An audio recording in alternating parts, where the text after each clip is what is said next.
Are we on the internet? Yes, we are. Hello, everyone. Welcome to a list building stream. So this is the first list that I've built. We're building for a tournament coming up in a couple of weeks here. It is January 2nd will be the first match.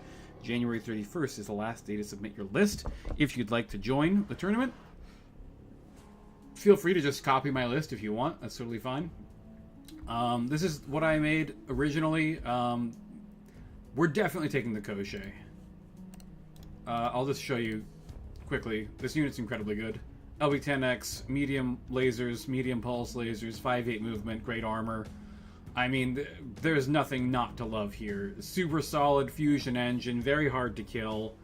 Case in the left torso. January's hectic, Wilfreda. That's too bad, man. Let's have a look at the tournament package quickly. So 7,500 battle value, 3 to 6 units, standard MRC list building rules. Fraternal twins, so 2 of the same chassis, but not 2 of the same variant. At least 1 mech in each must. So this is different from a lot of other things, but this is also very easy to get. You have to have an intro tech base tech mech, but you just take a mongoose, right? Like the mongoose is one of the best mechs, and it's intro tech, so just take a mongoose. Fulfills that perfectly. Only 1 assault mech.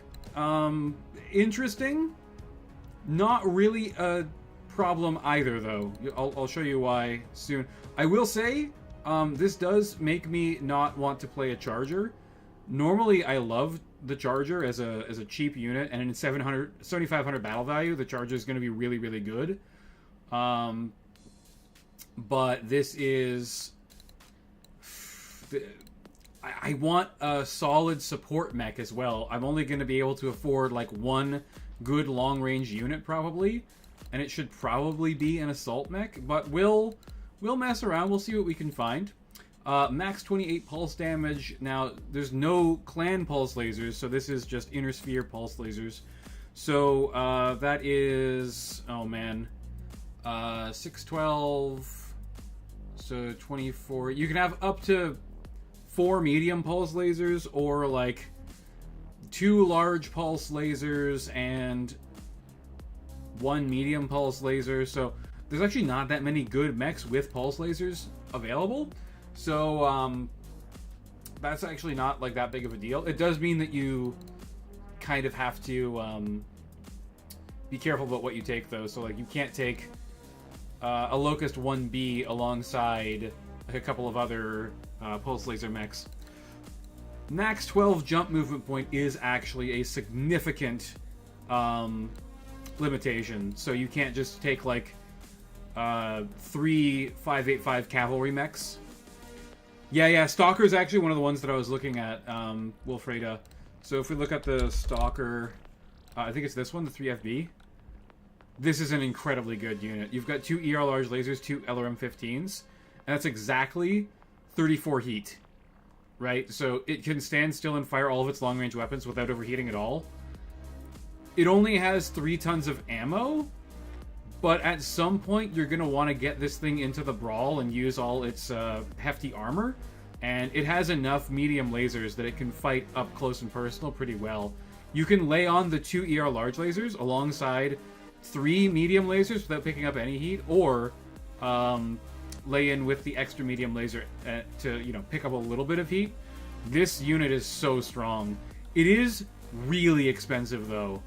2029 battle value when you only have 7,500 is insane. The 3FK is also pretty solid. Also has the double heat sinks. Comes with 2 large lasers, a bunch of Streak SRM2s, 2 LRM-10s, which is... so, like, it's not really... this is not a long-range support unit anymore. It's a mid-range brawler, is what it actually becomes. Again, the Artemis is kind of problematic, though. So, Stalker 3... I mean, classic Stalkers are also not bad, right? Like, we've got a twin LRM-20 here. We've got the LRM-10 and 2 large laser variant for only Like, it's under 1600 battle value and has so much firepower. This is a reasonably good unit as well. But let's just go through the rest of this before we start looking at mechs again. Longbow the Awesome. Yeah. I'm actually thinking LRM Partisan maybe, because it's so efficient. But let's get through this. So basically, you don't get any fun ammo. It's basically Infernos, LBX Cluster, and like Artemis and Narc. And Narc is actually available. Oh, he added something. AC Tracer ammo is also available in Mission 2. So that's actually pretty significant because, well, we'll get into it. So this is a weird tournament. This is a very strange tournament. LRM-10 has a neat round heat number because SRM-6 and LRM-10 has the same heat. That's true, actually. That's an interesting one. Jotaro. Yare yare daze. Okay. Addition to MRC rules, backwards level change, you got careful stand, front-loaded initiative, initiative street compensation. Now, jumping into heavy woods forces a PSR. Very interesting. This makes jump units a lot less powerful. And then we have double blind, ECCM, enhanced missile defense, so AMS is actually quite good. And we got attack op sense rules, starting fires. So you can start fires. You can set forests on fire. This is very significant because you can use smoke. Mission 2 is Night Fight. That is correct. I think it's like Full Moon Night, so it's like a -1 to your to hit rolls, I believe. Yeah, I think you guys can just read through all the rest of that on your own. Match ends after 15 turns or 3 hours of play. It always goes to 15 turns. Most people will, you know, be like, yeah, it's fine. We can go to like 3 hours and 15 to finish it out or whatever. Plus, you shouldn't be taking 3 hours in Mega Mech to play 15 turns. It shouldn't take you that long to play turns. Score sheets will provide clearly outlined scoring. So 30 points for damage inflicted to the opponent and 10 points for preserving one's own forces. And then 60 points for objectives. This feels slightly loud to me. Damage inflicted is scored. So this is really complicated again, but essentially it means that if you like, killing enemies is great. Keeping your own units alive is even better. Or actually, reverse those. Keeping your own units alive is good, but killing the enemy is better. But completing the objective is mandatory. It is over 50% of the scoring is the mission itself. So, very important that. Calling in tech support. Welcome to my moon base. The scenario takes place on a planetary 0.7 G. Don't run faster than you normally can. Don't do it. Do not do it. Light gravity is bad for you. It's always bad for you. So, asymmetrical missions. All missions are asymmetrical in this one. Ravager deploys on west side of the map, over here. And then on the east side of the map is the Defender. Oh, excuse me. So the Ravager is trying to plant bombs. I think it's this hex right here. You want to plant bombs on this hex. Because that will give you a 30 points per bomb. 30 points for each bomb delivered to a different target hex by the end of the scenario. I can't remember which hexes it is. I think it's like these three or something like that. Guardian bases located underground, blah blah blah. These pastures are located in 3005 and 3010. Sorry, it's this hex right here and this hex right here. These two hexes you want to deliver bombs to. You designate in the lobby which mechs have the bombs, and then those mechs have to deliver the bombs. So having A, really fast units would be great to get to the bomb location very quickly, or B, having a tanky unit with some mobility, like a, I don't know, a Wolverine or something like that, might also be good. Or a Charger. The Charger would be really good at doing this specific objective, right? Because it's fast and tanky. There's nothing to crit out in this. It doesn't have that much armor, but it has like enough to keep it safe. And it has lots of internal structures, so... plus, it's also, like, really not a priority target normally, so making this into your tank by giving it a bomb would be really nice for this mission. Predominantly located underground, right. And then, so, match ends. All of one player's units are destroyed. After 15 turns. The turn after both bombs have been delivered. Hang on. How do you deliver the bombs? Mechs cannot drop bombs during turns in which they have used jump movement points. Prone or shut down mechs may not drop bombs. Mechs with KO pilots may not drop bombs. A bomb carrier in one of the target hexes may drop its bomb, scoring points as indicated above. Interesting. I think the Ravager... Oh, excuse me, sorry. I'm sleepy today. I think the Ravager wins this one every time. It's very hard to stop mechs from going to a location. Crazy idea, Charger for bomb deployment? Yeah, it's... I just had that idea, Andrew. These are all custom maps, by the way, that the tournament maker made. So yeah, this is an interesting one. Definitely, you don't know which side you're going to be on, right? You might be the defender, or you might be the Ravager. So you have to... Oh, Negator, I think you're correct. I think it's mechs only.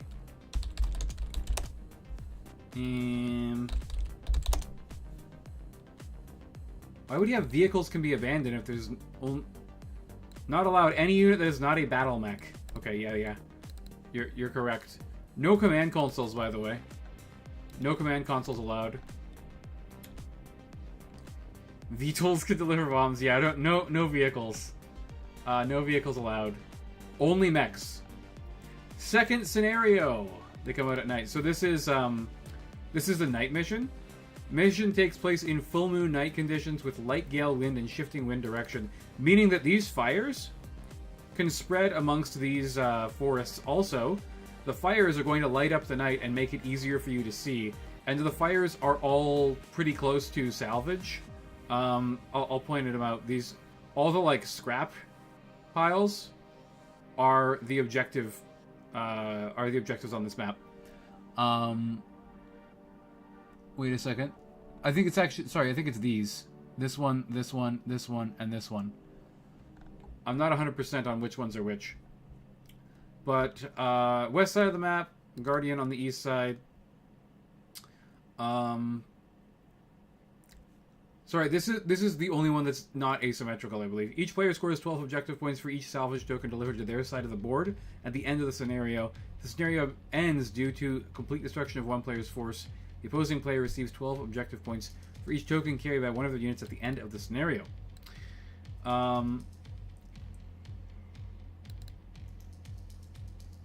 There are there's 5? 1, 2, 3, 4, 5. Yeah. So it's these ones. The ones that look like a dead mech. I don't know if that's too hard for you guys to see on the stream. Apologies, but they're all like spread out over the middle of the map, basically, which is good. That's where they probably should be. So, roll 2d6 to see whether a salvage location has been successful. Roll a 7+ when a mech is next to it. Located in one of these hexes may attempt to retrieve salvage. So, add +2 to the roll if it has a hand. Add +2 to the roll if it has an undestroyed, unjammed, active probe. +2 to the roll if it has not fired, made physical attacks, or spotted for indirect LRM fire. So, probes are actually quite valuable, and they're not only valuable because of this, they're also valuable because there's line of sight reducing things in these objectives, and sensors can help you find enemy units when they are hidden behind what is it called, true line of sight or whatever. Double blind is in effect, so you can find enemies in the fog of war using an active probe much better than with normal mech sensors. So definitely valuable, super valuable, not just for this mission but for finding enemy units when they're hidden. Can only carry one salvage token. Flee the board via the player's home edge map while carrying salvage, reaching their home edge map, and announcing during the end phase. So basically, you reach the end of the edge of the map on your side with salvage tokens on your mech, and to gather them, you need to roll 2d6 while in the square. This means that if you have good brawlers, you can definitely push the enemy off of objective tokens, but you gotta be aware that if they've got good mobility, it's gonna be pretty hard to stop them. 5 salvage tokens to max out your score, and all of one player's units destroyed. All 5 salvage tokens have been delivered. Wait, is there can you only get salvage from... Hang on. Players may scavenge clubs from the salvage piles should they so desire. This does not affect their retrieval of salvage from this pile. That's really funny. You can pick up a club to kill people with. Again, the Charger. The Charger really likes picking up clubs.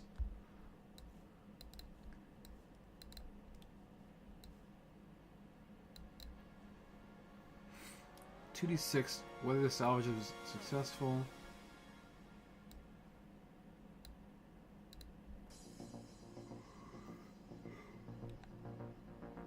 Is there only one salvage token per pile? I'm gonna have to ask PSA about that. Or I think it's PS159 is the tournament organizer.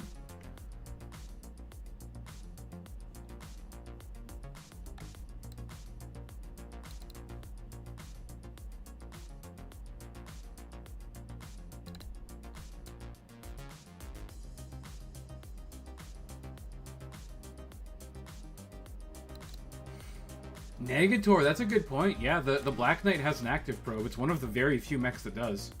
I'm gonna ping PS 159. 359, sorry.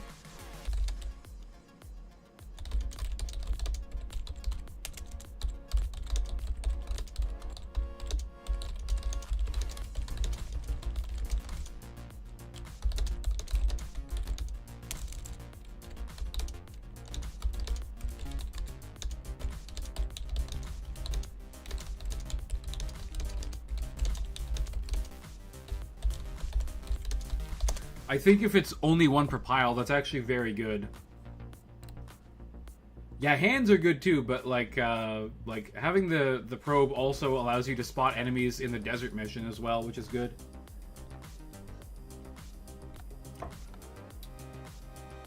Hot time in the old town. So this is like a bombed out city, and you need to do what's the word I'm looking for? This is what's this mission normally called? It's like data delivery or something like that. I can't remember. During end phase of each turn, any unit within 1 hex of 1709, which is the center hex here, this like so this is hazardous material, by the way. All of this and all like the green squares, it's basically acid. If you stand in it, you are having a bad time. It will melt your legs off. So 12 objective points for each scan of the destroyed HPG they are trying to deliver to their home map edge. And the final turn of the game, each player also receives 6 points for each of their mechs that are carrying scan data yet to be delivered. During the end phase of any turn, any unit within 1 hex of 1709 may roll to acquire data, +2 if they have an active probe, +2 if they have not fired. So the probe is especially good for this mission as well. So the probe gives you benefits in 2 missions. Direct benefits in 2 missions, and then indirect benefits in that it helps you see enemy units hidden in the fog of war. Crippled units may not scan. This is major. So they have to be really, like, reasonably durable, because once you get crippled, you can no longer do any objective stuff. A unit may only carry 1 chunk of data at one time, but may return to do another scan after successfully delivering data. And then you use to deliver it to your side. Hot zone. The area around 1709 is intensely radiated. Any equipment or personnel who stay too long will suffer undesirable long-term consequences. All water throughout the city has become contaminated by radioactive fallout. Each unit that spends 3 or more turns within 2 hexes of 1709 or suffers any amount of damage from the hazardous liquid pools anywhere on the map, player who owns that unit loses 5 objective points. So again, being able to charge opponents with a charger and knock them into the pool would be very powerful. So keep that in mind, like being able to push or charge somebody will have a very good effect for you if you can pull it off. Because not only will it like destroy their unit, it also costs them points.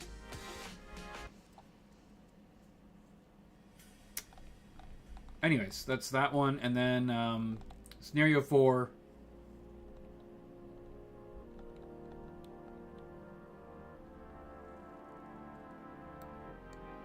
Oh wait, sorry.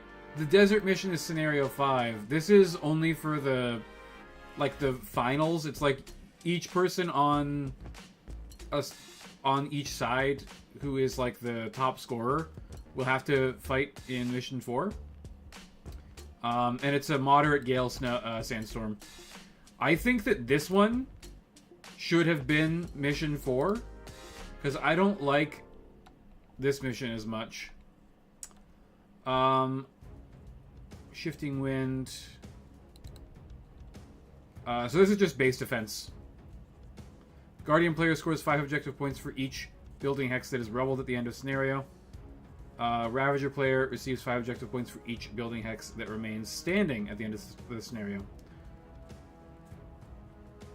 Andrew, you can't take 2 chargers. You can't take 2 of the same mech. So you could take 2 chargers, but it would be 2 different chargers. So you can't have the 2 5.8 chargers. And only 1 assault mech. So if I take a charger, I can't also take an awesome, which is not great.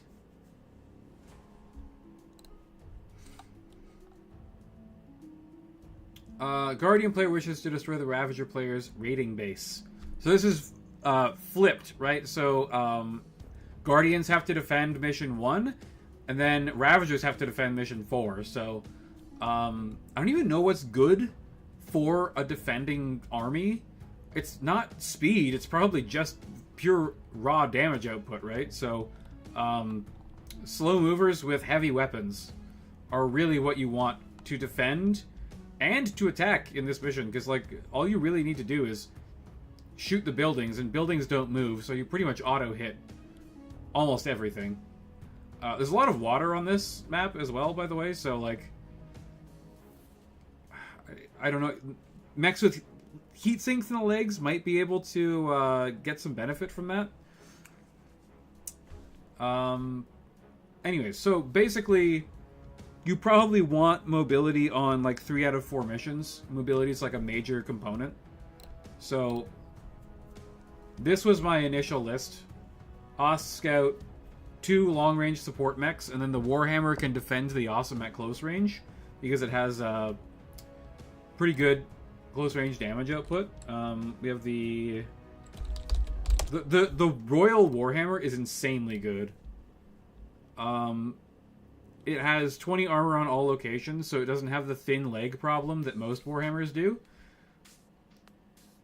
Wait a second. Was that the 6RK or the 6RB? It is the 6RB, okay. Because the 6RK is also really good. It's more of a fast cavalry mech though. But I don't think Capellans get the 6RK. So 6RB, we've got an SRM6, we've got 2 small lasers, we've got 2 medium lasers, 2 machine guns. Really good point-blank fighter, and then the 2 PPCs for long-range fire. Yeah, 6RK is DCMS only. I was about 99% sure on that one. I also made this Comstar Royal list. I think this is a Comstar Royal list. So, again, Royal Warhammer. I love this thing. It's a great mech. The Marauder 2R is available in this era for some factions. And the Royal Shadowhawk is also super good. It has an LB-10X autocannon in the shoulder instead of the AC-5. Really, really strong. That's a super good mech. And then Royal Mongoose is kind of interesting. It's actually faster than a regular Mongoose. Sorry, no, it's the same speed, but it has an ER large laser. I was thinking of the Hermes. The Hermes is very fast. Is it this one? Yeah, I think it's this one that I like, because it's super cheap. 716, 10 armor on the legs, 2 medium lasers, and 914 movement. Blistering fast. This thing is, like, teleporting everywhere.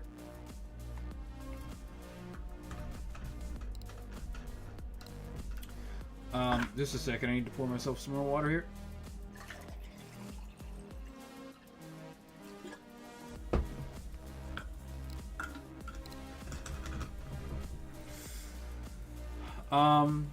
The Chameleon, actually pretty good. There's not a lot of, like, great jumping cavalry mechs available in this era. So, for one on a budget, the Chameleon's actually quite nice. Now, one thing that I have considered pretty heavily is taking a budget sniper mech of some kind that we can take at 3-4 with, like, good long-range damage, and the Warhammer is certainly that.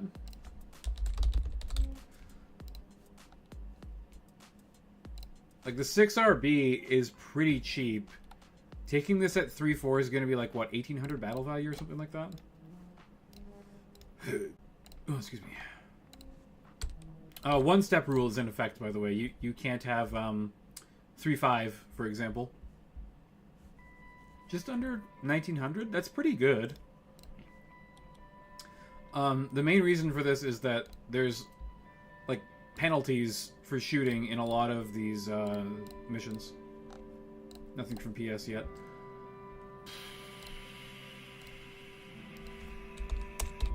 The Marauder 2R as well.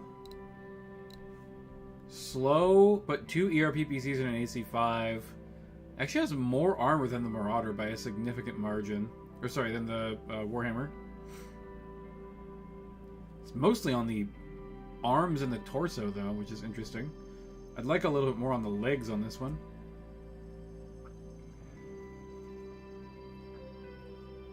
The ability to fire the ERPPCs and the AC-5 on the move with that 32 heat sinking is, like, pretty key. Also kicks one harder, so because the 75 versus the 70 tons.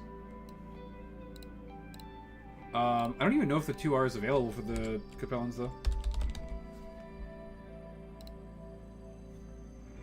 It's the 1R.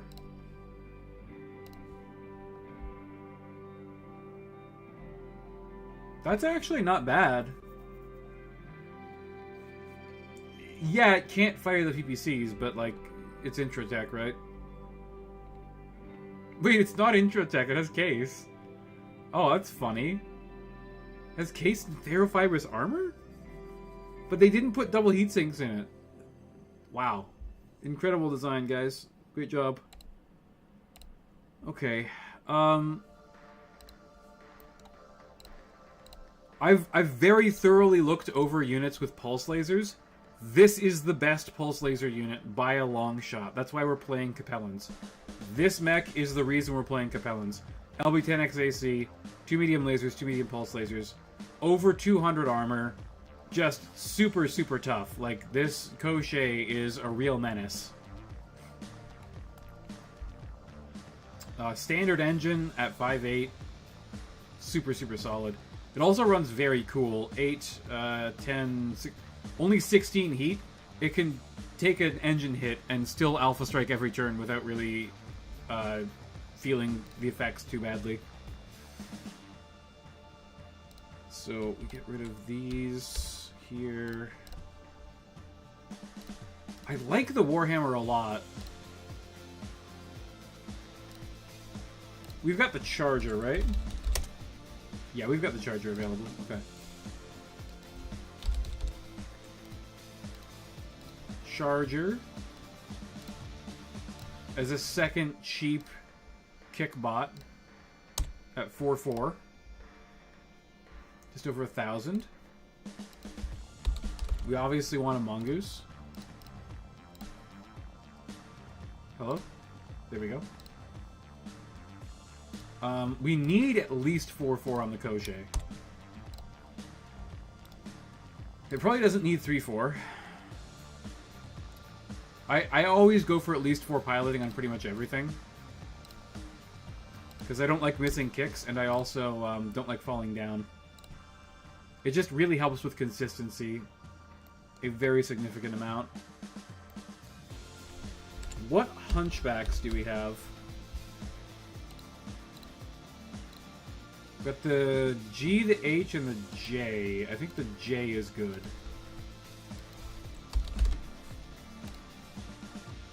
The J is very good. I like this mech a lot.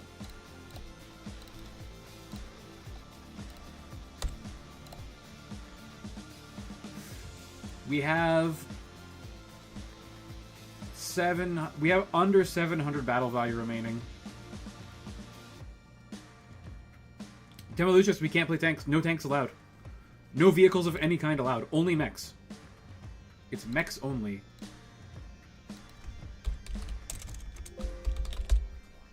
Oops. Phoenix Hawk 2.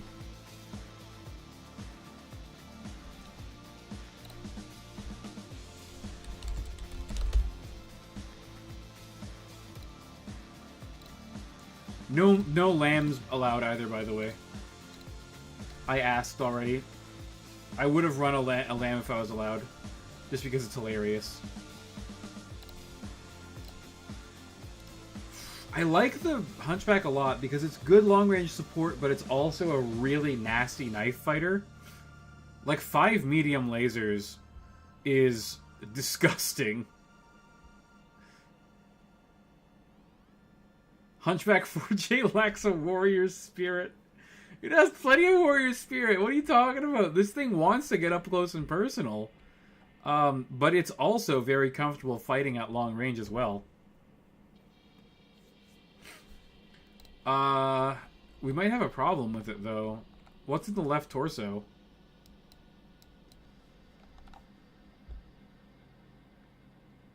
Two tons of ammo and 2 heat sinks. That's actually very... That's a very good chance to go kaboom. It's not the worst walking bomb ever, but... Okay, we might actually have to go cheaper than that because I want another fast mech. We need at least 2 objective runners. So, Mongoose... We don't have the Royal Mongoose, right? We don't, okay. So then the Hermes is probably the other one. Hermes 1S. This thing is very fast. It's basically a budget Mongoose.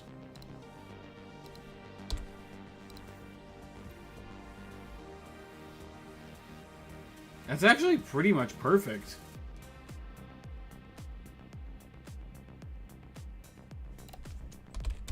I'm gonna snip that right now.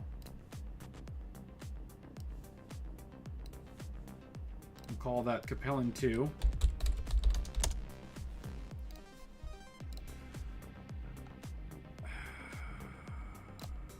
I'm not, like, I really like this Hunchback, but let's see what else we can find.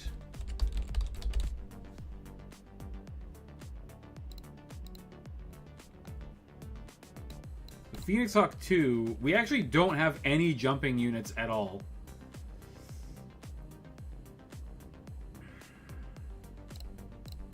Having no jump jets feels pretty bad. So what do we have? We have speed and firepower. Speed and tankiness, but like basically just on a budget and nothing else. Long range fire support. Speed. We could use more long range fire support and more brawling power.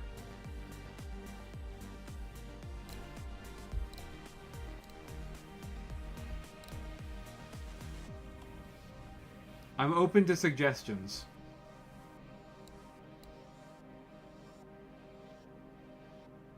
Get a dervish. What's the 6M?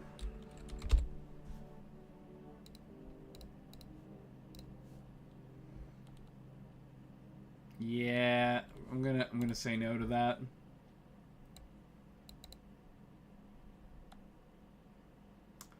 I would like at least one jumping mech.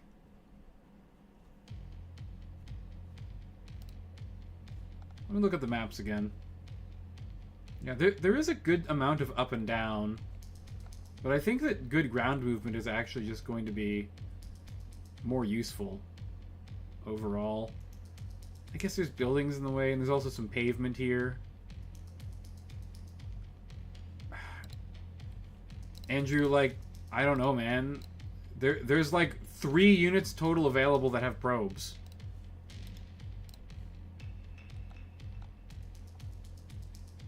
One of them's the Ost Scout, and the other's a Black Knight. I guess we can get the Ost Scout instead of the Hermes?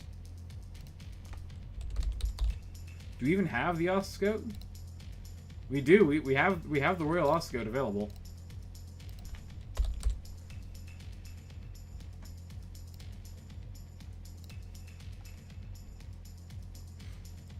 I don't like this as much as the Hermes, though. It doesn't have 10 armor on the legs. The Ost Scout is an unfortunate unit.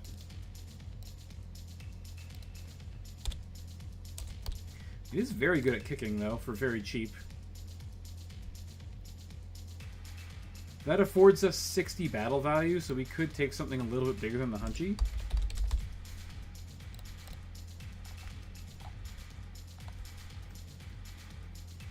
Ostrock, maybe?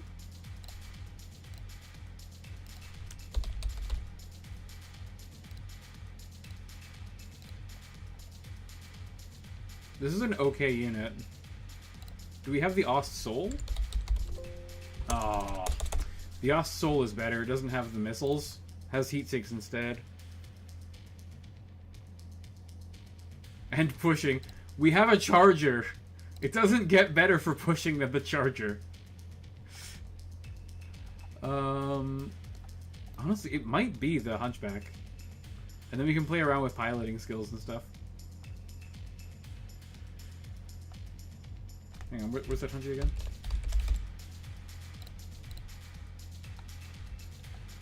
We're not quite into, like, Thunderbolt territory to be able to afford that. I mean, I can put this to 4-4 to get a couple of extra points. Can't take the Victor because it's an assault. What's the 2L Ostrock? It has an LRM-5? I didn't even know that unit existed.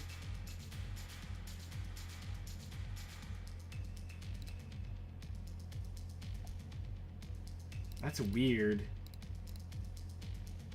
That's a very weird mech.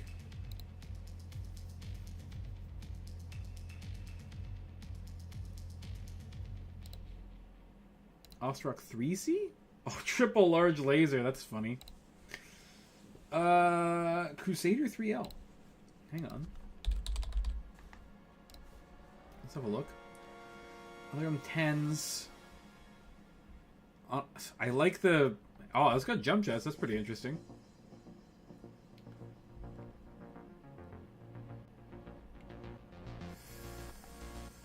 192. I mean, it has more armor than the Hunchy by a lot. The leg-mounted missiles are a problem. That's going to be a little bit expensive, I think. So we're somewhere in between there. Catapult? I like a catapult.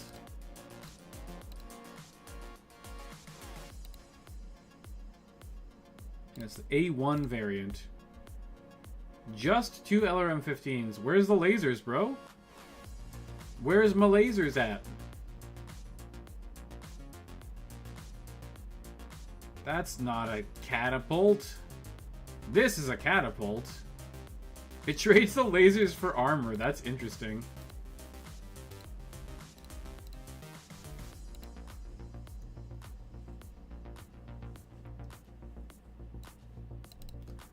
Quick draw?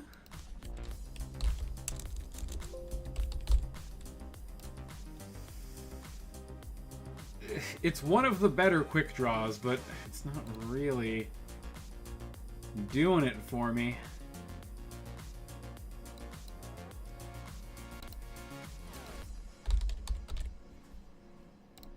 Champion 1 and 2.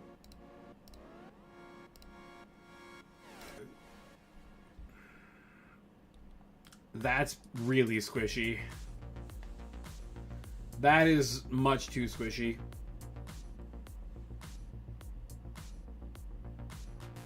Does have an LB10X though. We love an LB10X.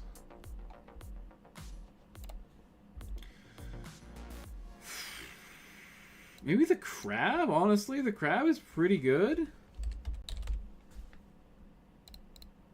Wow, I didn't know that we had the royal crab available. Royal crab is really good.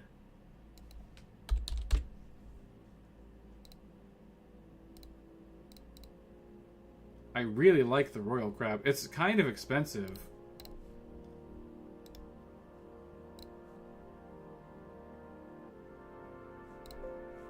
It's less optimized than the Hunchy. Because it doesn't have that massive close-range punch, but it can fire the ER large lasers at close range. So, like, we've got 2 8 damage hits and then a 5 and a 3 versus 5 medium lasers, which is 25 damage. Was it 16, 19? But the ER large lasers are on average a little bit better than the LRMs, and they don't explode.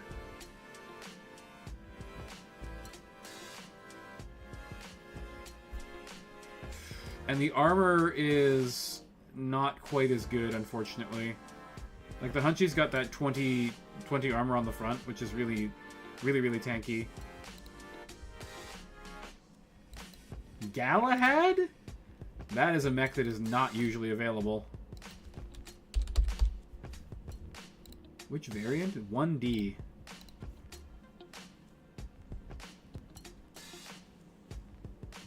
That's a heck of a weird unit. 2 PPCs, 2 large lasers. It has double heat sinks. Unfortunately, it keeps all of the weapons in the arms, and they're not that well protected. It is very slow.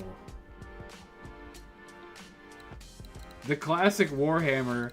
I mean, there's a significant number of, like, 1 high hills and stuff to protect the legs.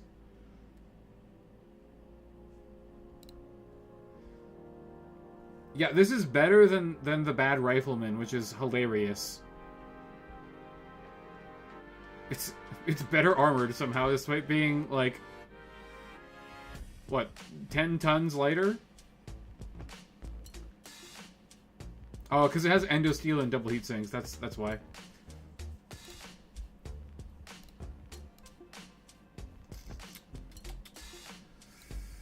Victor 9A. Tempted to get rid of the Charger, but it's such good value. This thing is crazy good value. It's just so much armor for very cheap. Maybe we'd be better off with a third fast mover. I need the Charger. I kind of agree, Andrew Broker. I think the Charger is like super, super strong. Trebuchet. The Trebuchet basically trades. So the 4J Hunchback is really, really optimized. The Trebuchet trades in the medium lasers and some armor for LRM-15s. Variant 5N Trebuchet. It's so squishy.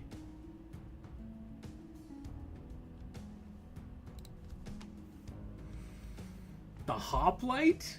The Hoplite's really funny. It's very bad.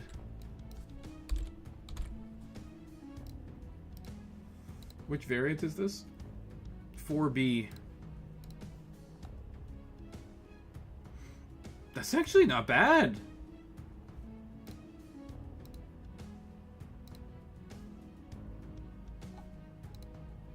I remember the Hoplite being garbage.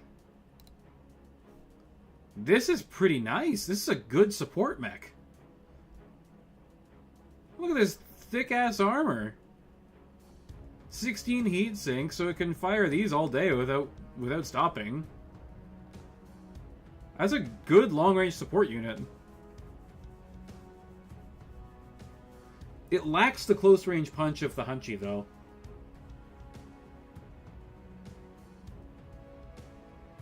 Sorry, there's a 4 large laser charger?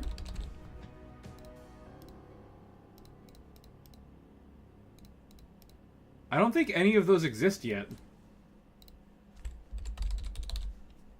Yeah, only the Charger 1A1 is available. It's just the basic bitch Charger.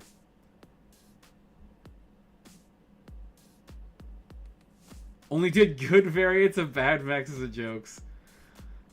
Yeah. ST-Zim, I don't know. I like the Crab a lot. I think we honestly found the list.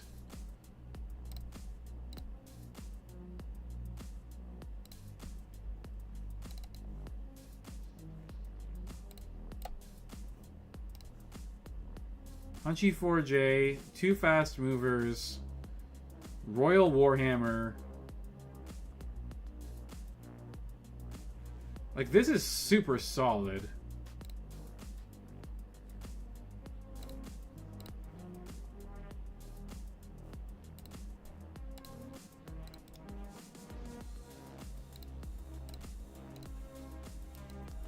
Hang on.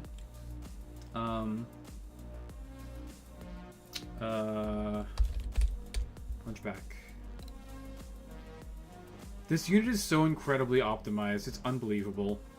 3, 6, 9. Yeah, it like 15 heat from the lasers. It gets a little bit hot, but like by the time you have to use those lasers, the enemies have closed and things are getting dire.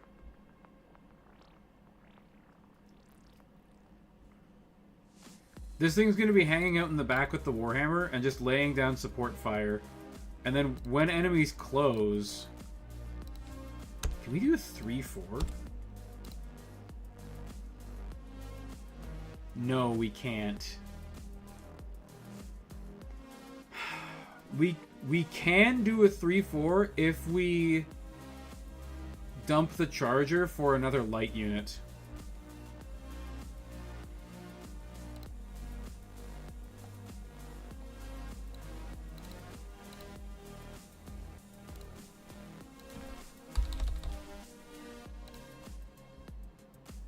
God.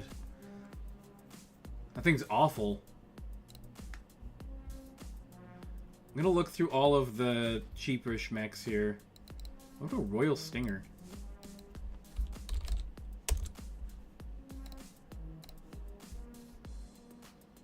Wow. That's an interesting unit. I had no idea that this existed. That's a crazy good jumper. This is better than the Ost Scout. Straight up. This is a better version of the Ost Scout for cheaper. Of course, the Ost Scout has the probe, which is really helpful for objectives, but I mean, this is cheap as chips. Wait a second, it might actually be more expensive. 610. Yeah, it is actually a little bit pricier. Because it has 3 lasers. The 3 lasers make it worth it, though. Doesn't need to be 3-4.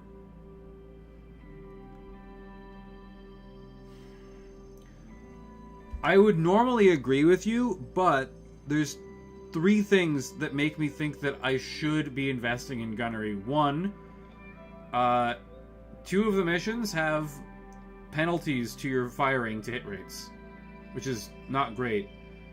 And mobility is so encouraged that there's going to be a lot of fast movers on the field. But you might be right. I'm trying a few different things here.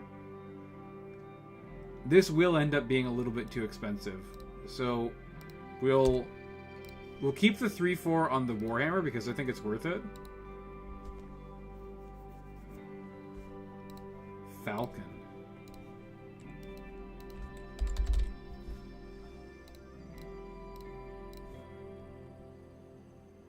That's a weird unit. Pretty good armor, though. That's a tough little light mech. Do we have the other Falcon variants? We don't, okay. Mercury. I mean, there's some really funny, like, super fast light mechs. Like, I think the Sling is ludicrously fast.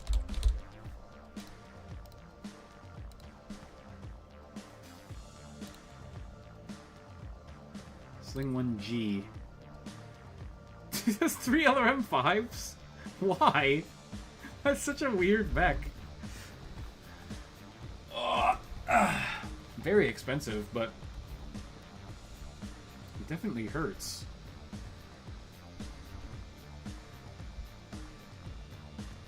The Stinger... Wait, what?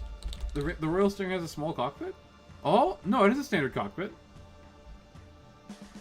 It has a quirk.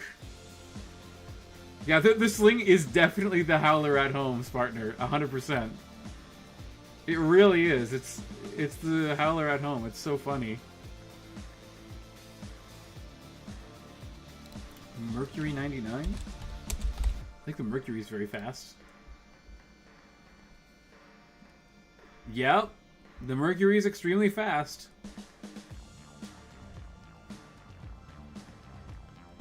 It has mask. It's unfortunately made of paper, though.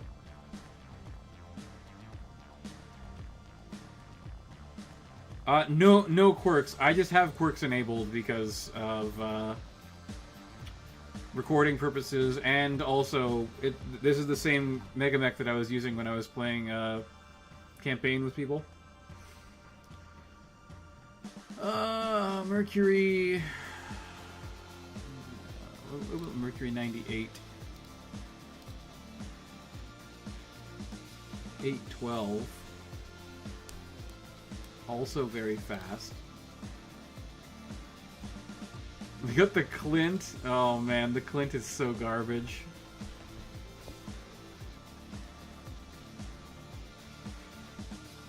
Vulcan 2T.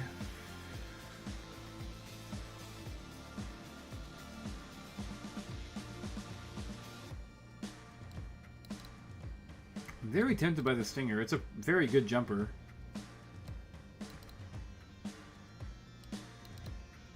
Panther.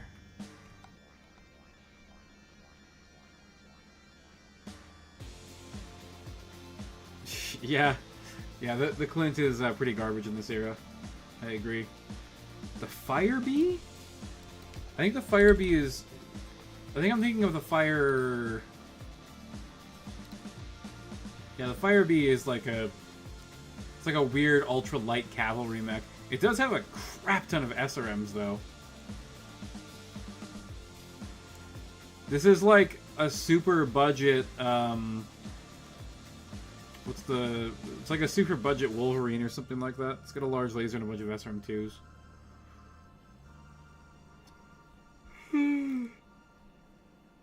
I think this mech is actually reasonably good. It's never played, though, because it's not available in most eras.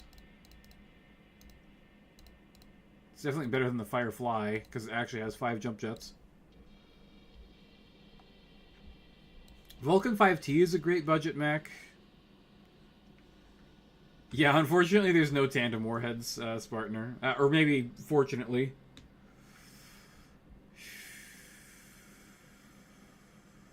Is this a unique?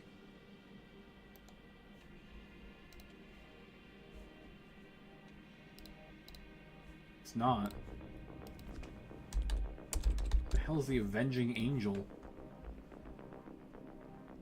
Yuck. Super yucky armor. That's gross.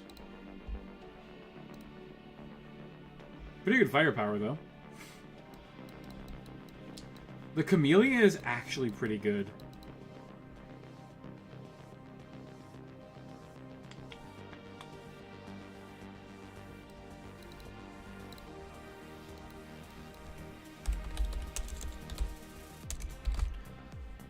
One X Vindicator, PPC LRM5, 464.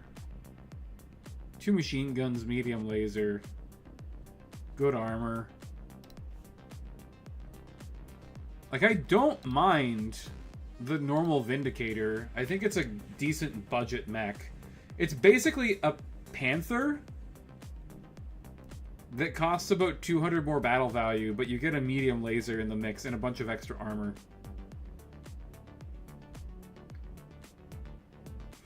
I don't mind a Vindicator. But it's not as good as a Hunchback 4J, and it costs almost as much. Like, paying for the jump jets probably isn't really that worth it. We don't have the Royal Shadowhawk, right? No, it's just the 3H and the 2H. And I'm pretty sure both of those suck ass.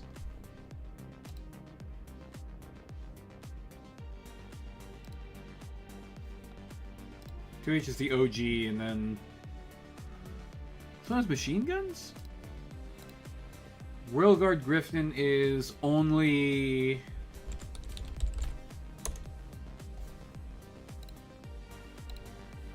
wait. What's the Griffin 1N? Is that the? I think it's the primitive version, right? No. Whoa! Wait, do we have the 2N available? The Griffin 2N is available. This is a good unit. This is a very good unit. I didn't realize we had the option of the Griffin 2N. This is a premium cavalry mech. Very strong. It does have a little bit of a heating issue, but 2 SRM6s is really good close range punch, and it's got an ER PPC to back it up. It is expensive. Yeah, the 2N Griffin is like, this is basically like if you took a Wolverine and just made it better at all of its jobs. Yeah, it has 2 tons of ammo for Infernos, and it has ECM and case.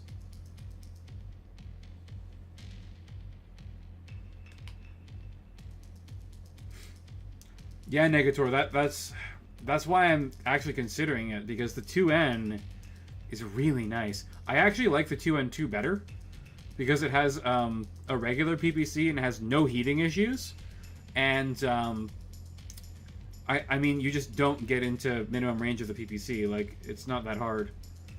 This is a great unit, though. The 2N is super nice.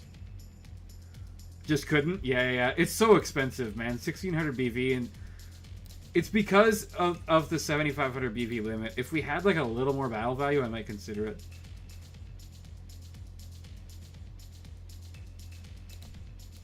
I always love a Battle Master. What's the GC? Oh, it's the Command Console Battle Master? You're not allowed to take it. Osprey. What the hell's an Osprey?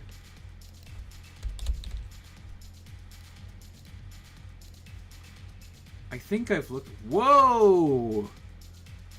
Gauss rifle? Now that's certainly intriguing. A Gauss rifle, a bunch of medium lasers, and an LRM-10. This is like everything good about the Hunchy 4J turned up to 11, but it's expensive. It's very expensive.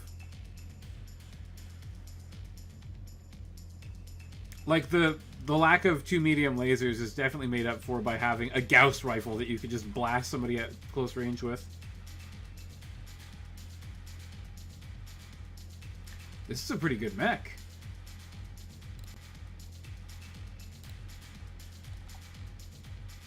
XL engine is a problem for me, though. Phoenix Hawk... Oh, it's a LAM. Okay. I was like, what's the HK2 Phoenix Hawk? That's weird. I think every other variant of the Koshei is garbage.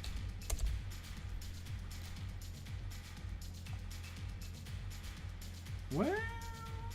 Hang on. Let me do some quick math here. 9, 6, 6, 6. We could take the other Koshei. The 4L seems pretty nice. Tanky, good close range power. LRM 15 for long range fighting. XL engine and torso mounted Gauss. Yeah, it's a winning combination, right?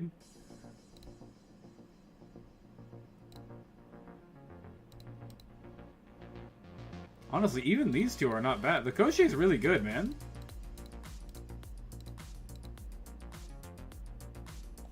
Like, AC-10 is not the best weapon in the world, but it's got some pretty solid punch. 11 heat sinks is enough for an Intratech mech as well. I don't know, though. The 4L... It's got me intrigued. Okay, let's try and build a Koshei Bros list. Because two pulse lasers on each mech means that they can pair up and hunt medium and light mechs and just, like, wreck them. Now, this is going to be really, really expensive, so we're going to need, yeah, like, Charger for, like, super budget tankiness. And then we definitely can't afford the Hunchback. We'll keep the Mongoose because we need an Introtech unit. And it's among the best. Ooh.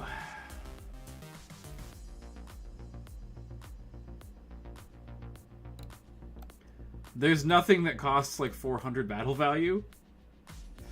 We could take like a basic bitch Wasp or like a Locust maybe. We do have enough for a basic 1v Locust.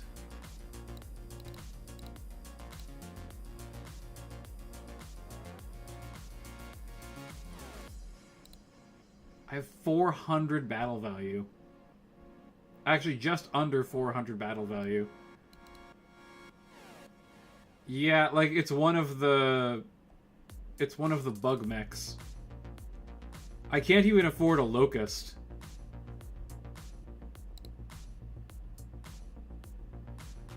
Okay, so what we could do, though it very much pains me, we could just get rid of the Ost Scout, which is like one of my favorite units, and then we can do like... Sorry, we get rid of the Mongoose and we can do Ost Scouts, maybe? Oh no, we can't do 2 Ost Scouts.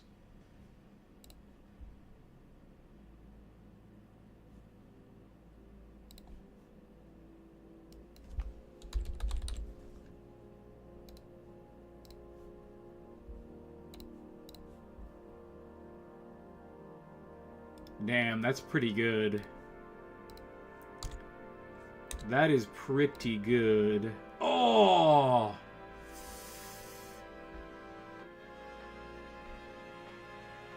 That hurts.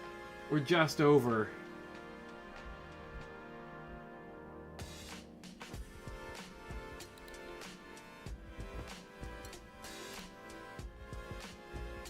Okay, I'll tell you what it is, right? We've got these two. These are our tanky frontline brawlers. I think we need...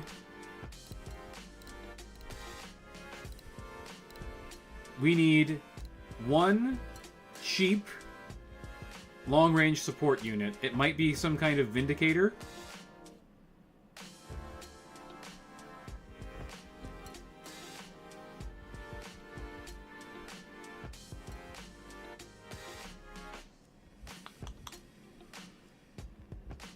We're going to have our mechs work in pairs. We'll have 2 fast movers, 2 cheap fast movers, 2 long-range support units. Yeah, Warhammer to 4-4, but I want it at 3-4. Let me try and make something work here. We'll get we're gonna bring the Mongoose back in. It's kind of premium.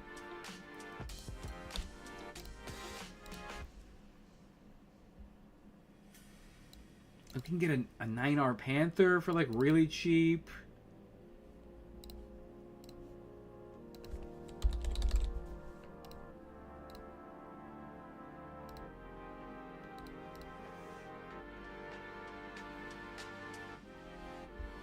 Crusaders are too expensive.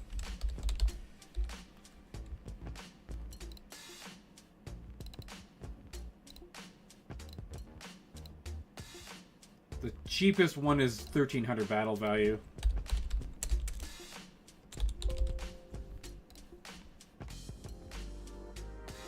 And this is one of the ones that I really don't like because it's just jam-packed with ammo. We've got ammo in every single torso and they're not crit padded. Which one is the one that I actually kind of like? I think it's this one. The 3D is the one that I actually like. And of course it's the most expensive. LRM 15, 2 medium lasers. I just don't like Crusaders. Because leg-mounted weapons are ass. They're just really, really bad. Unfortunately, we don't have the Ost Soul. The Ost Soul is an incredibly good unit.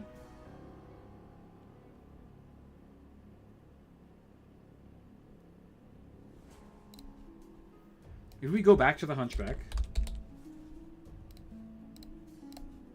right? Oh, that's very pricey.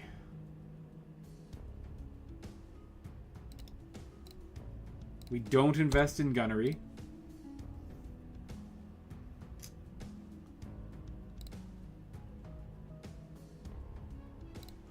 Let me just redo the math on the pulse lasers again really quick. A large pulse is 9 damage, correct? 1, 2, 3, 4. No, it's only 3 medium pulse lasers, right? We have...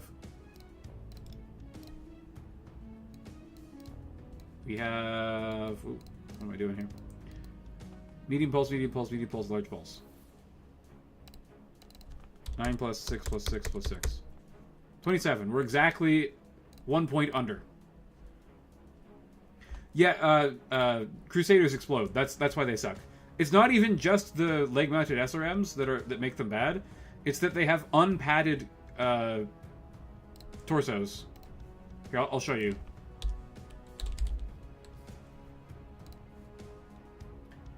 Even this one has the same problem. If you look at the TRO,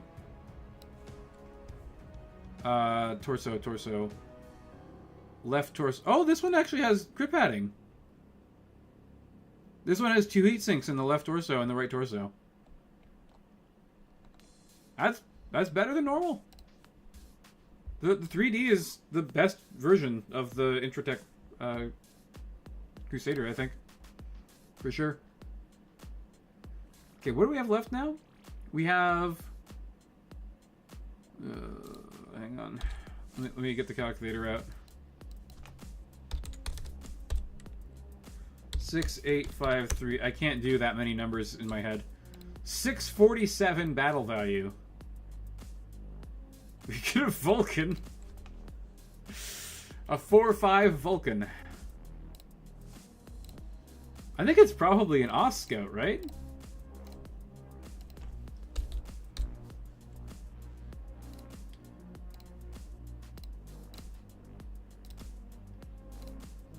Get that at 4 piloting? I think we can afford that. Oh, we're just over. Damn. Okay, it's got to be cheaper than that. Mercury, maybe? Mercury 99? I'd actually rather have the Hunchback at 4-4 as well, by the way. So we can do that. And then we have just over 500. So the Mercury is going to be too much. How much is it? 533, I think, is what we have. The Urban Mech. Yes, let us get an Urban Mech. Locust 1V, I think, is what it has to be.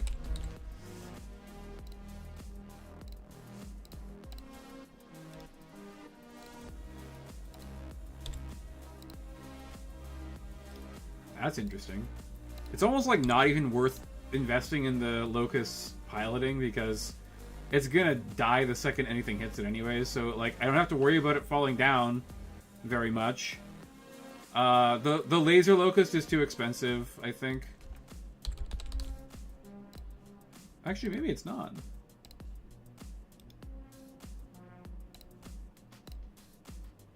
Wait a sec. Yeah, the 1E is the good variant. It is too expensive. I was right. It's over by about 20 points. Mr. Gray Brown, and hello! It's been a while, man. Good vibes. How you been? The Locust 1V is too expensive at 4-4. So, I would say I'm winning. I'm making a cool list. I've discovered that there's two very good variants of the Koshei. We have an Artemis 4 LRM-15 and 2 pulse lasers on one, and then 2 medium pulse lasers, 2 medium lasers, and an LB-10X on the other one. Both incredibly good, both very tanky, both able to handle their full heat load, just alpha strike every turn, pretty much. So both of these are incredibly good units. I gotta check something. There's not anything like fucky with these, right? Uh-oh. This has uncrit padded ammo, I think. I need to pull up Mega Mech Lab.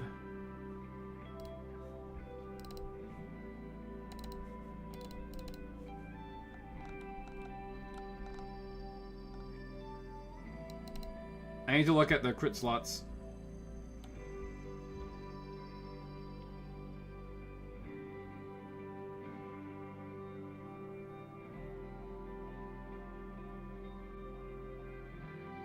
First, remember to bite and shiv. Gouge their eyes out. Yeah. I just did the video and I can't think of the name right now. I'm a little sleepy today. The Huron Warrior, pretty cool mech. I like it.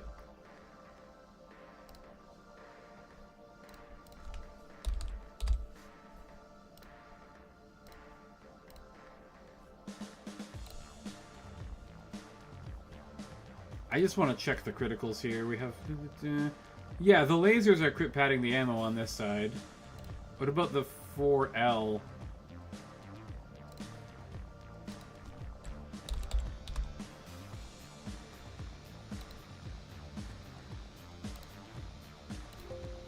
Yeah, get out of here. That's uncased ammunition. That's a big problem.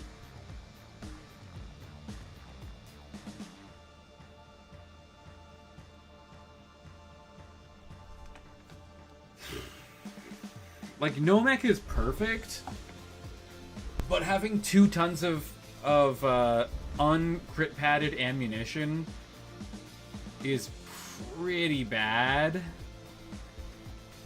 What's the rear armor like? 8 rear armor? I mean... Sorry, I didn't mean uncased. I meant uncrit padded. If any damage goes through on the torso just blows right off.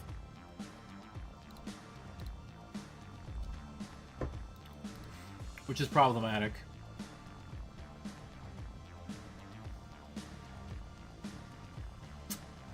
I haven't found any other unit that is, like, this good, though, in terms of, like, having pulse lasers.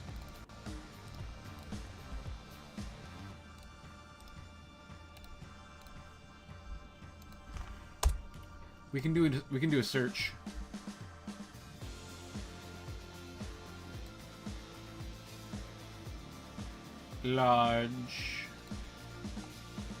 Large pulse laser. Add. Oh yeah, the 1 GBC. Well, if we're not taking the charger, we could take this. It's very expensive. Oh, it has the command console. It's this one that you would want, the 1GB, the Royal Battlemaster. I'm assuming we don't have it available though. Yeah, I didn't think so.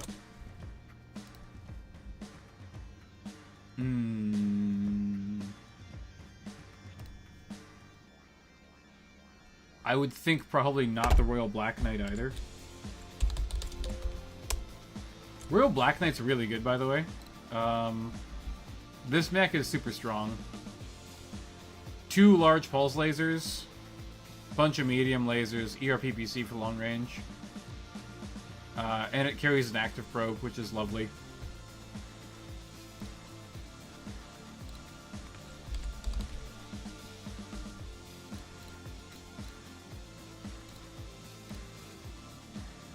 You have the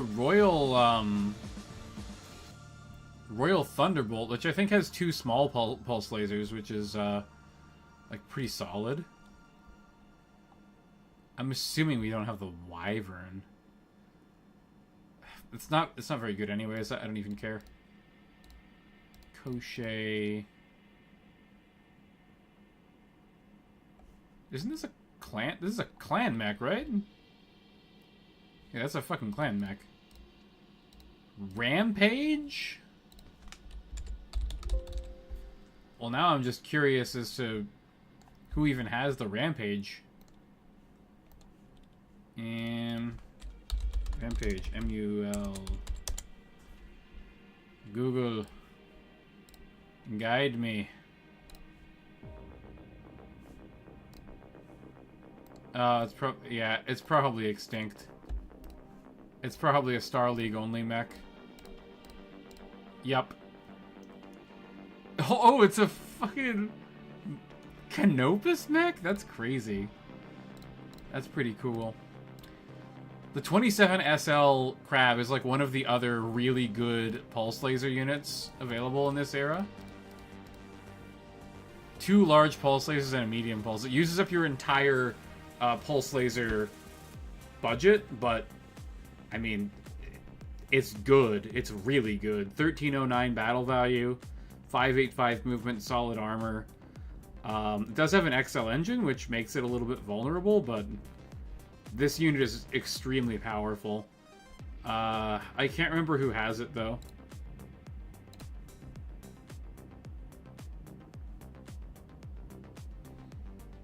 So, what about medium pulse lasers instead? LM. Go down, not up. Medium pulse laser add.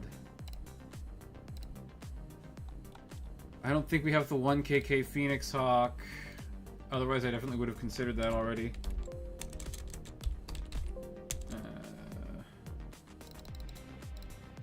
Yeah, we don't have that available. Stag 2. What? Oh, it's a clan mech. Yeah, Stag's not available. That's definitely a clan mech. Vision Quest, Wolverine 2, I'm assuming we don't have. Yeah, we just have the 6R Wolverine. The Cestus is an interesting one. I don't think we have this available either, though. We do. We have the Cestus 6S. Well, now. It's not very fast.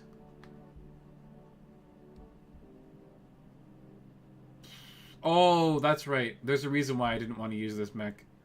Single heat sinks is a huge problem for this.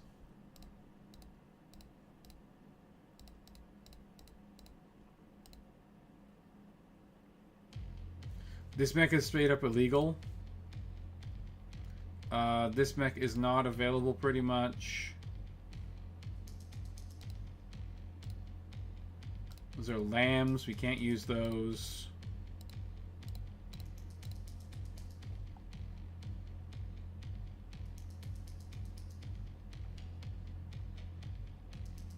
Why is it named after a glove? The Cestus is a weapon. Oh yeah, the 1GD Battlemaster is really good, but you don't have it in this faction. I can't remember who has this.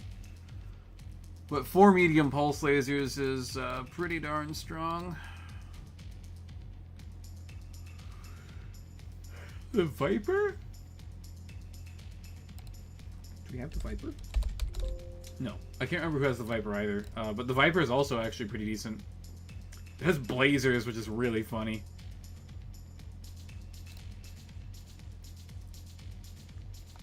Dragoon? We don't have the Dragoon. Shootist. No, it really is these two. They're the best ones. I mean, you could take a...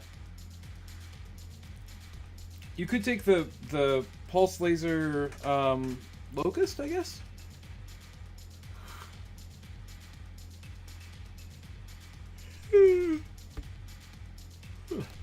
Sling 1H.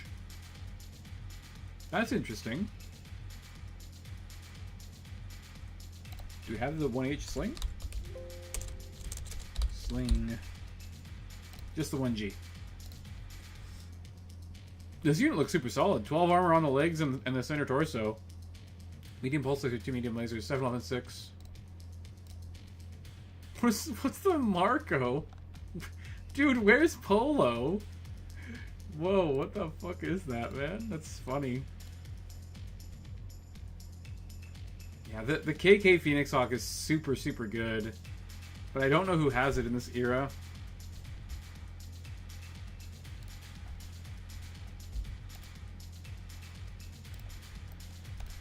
I might look that up.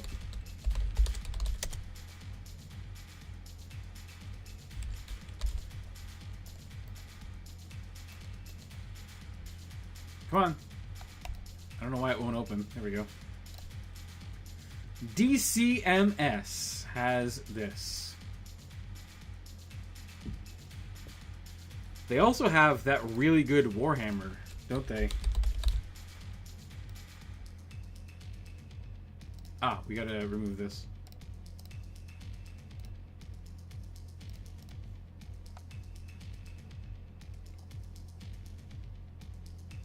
XL engine.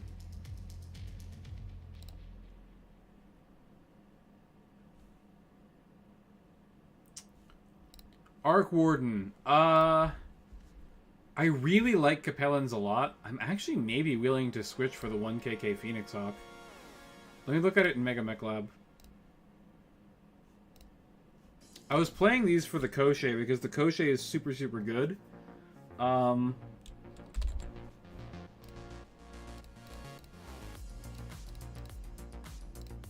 1KK.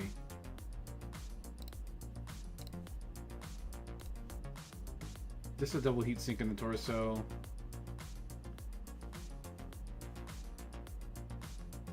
This is a really strong mech.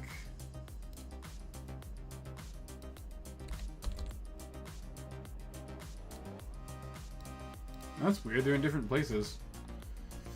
14 armor on the arms.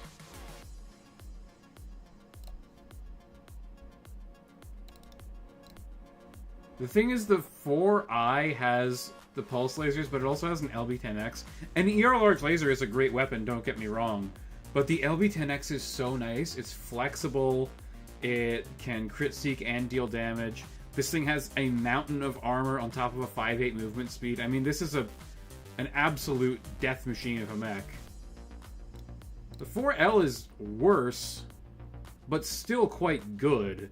It's just, if you hit its left torso, it goes kaboom. I guess if the left torso starts getting thin, we can just dump the ammo. It's not that big of a deal. Like, we aren't going to use the LRM-15 when we're close in with the pulse lasers anyways.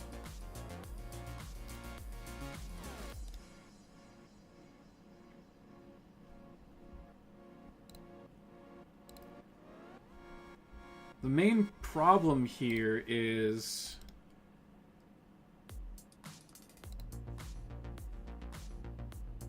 maybe I need to go more budget on our support mechs. Right? I like the 4J Hunchback. It's a great budget support unit.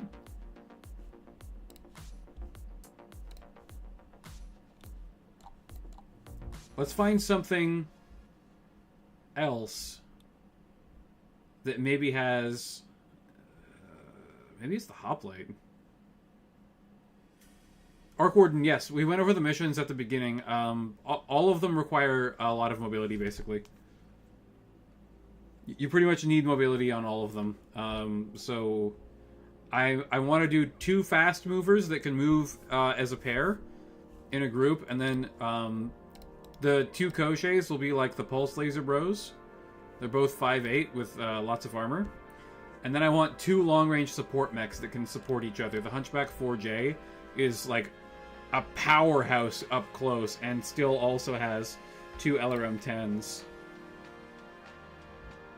I feel like a Whitworth. They don't have the Whitworth? Wow, okay. No Whitworth for you, bro. Jeez, that's not great. I mean, the Trebuchet is okay. It's not really...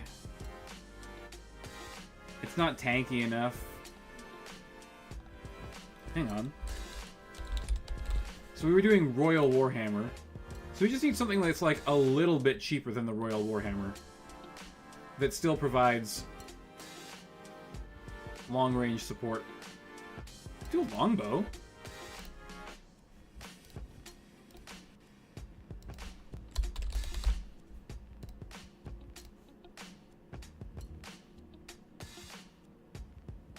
She runs a little hot.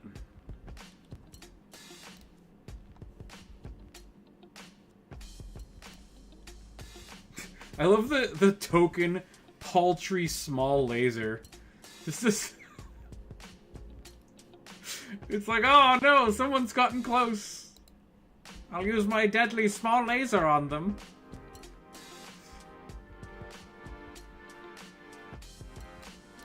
Three Marauders, pretty crap. C4 catapult? I don't like this unit. This unit sucks.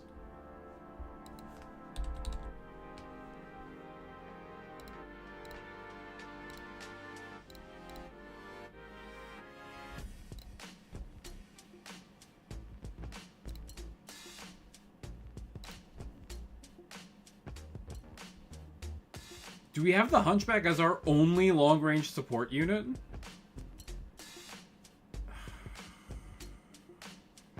This mission pack is very focused on mobility. We could take an exterminator.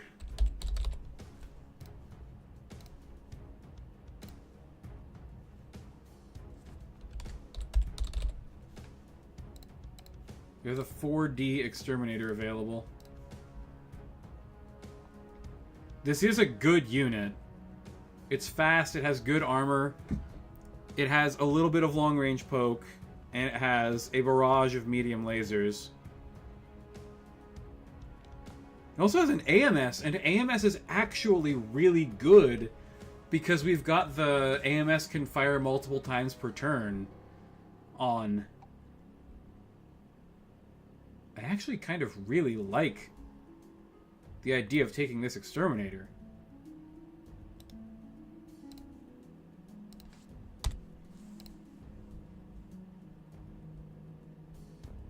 That's pretty fucking strong.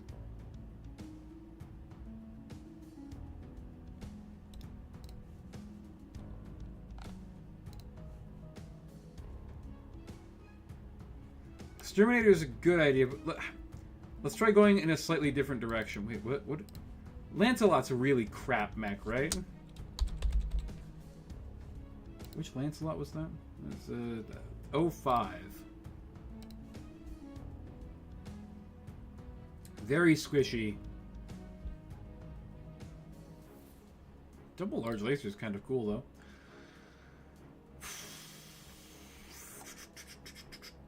Trebuchet 3C.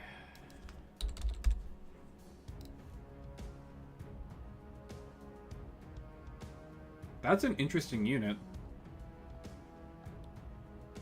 I don't think I've ever seen anyone run this. Pretty fast skirmisher. That's cool.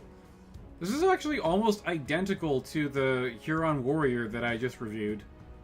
Except it has Artemis, which is kind of crap, instead of armor.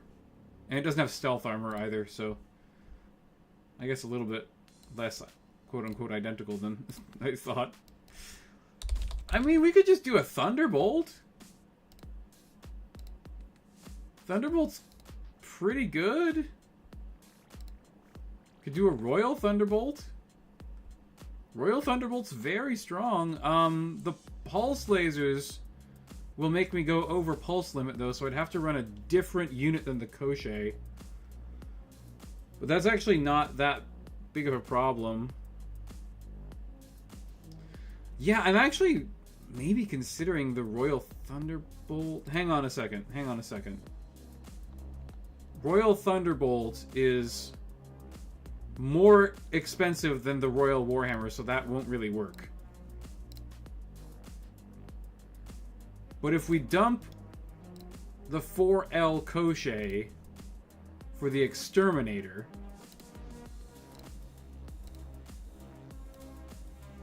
then we can take it.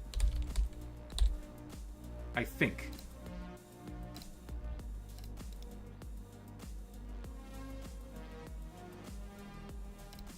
It's going to cost way more than 70 battle value to put this to 4-4, though. Yeah, it's a little bit expensive. What if we go... Like, we have our assault slot open now.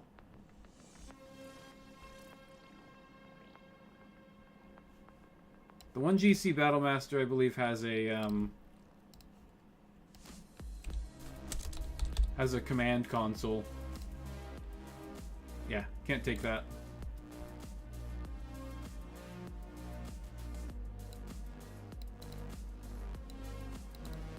Stalkers. 3F. 4N. Pretty good. Victor 9B.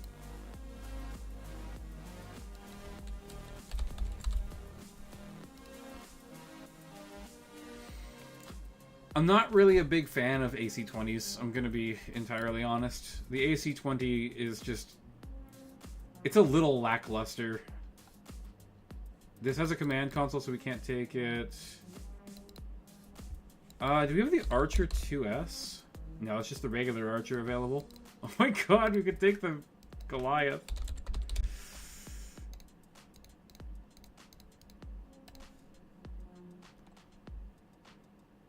Alarm 10s and a PPC. Honestly, Goliath, pretty damn good. Very tanky. It has a small heat problem, but it's not like... That's not the biggest deal.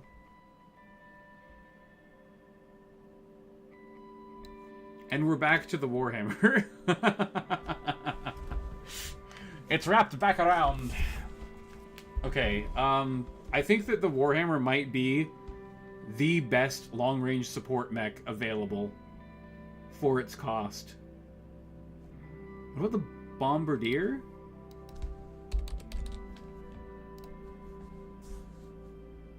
No, it runs hot. Matthew Gabrowski, hello, welcome, welcome. Yeah, I mean, we've made a couple of lists already.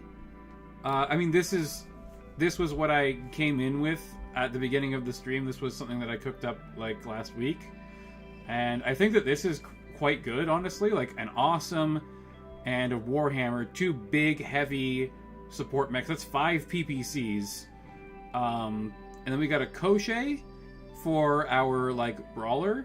And then 3 very fast movers, because the missions require a lot of movement. You need to be able to run objectives back and forth between your like the center of the board and your deployment zone. So I think 3 fast movers is actually like really, really good.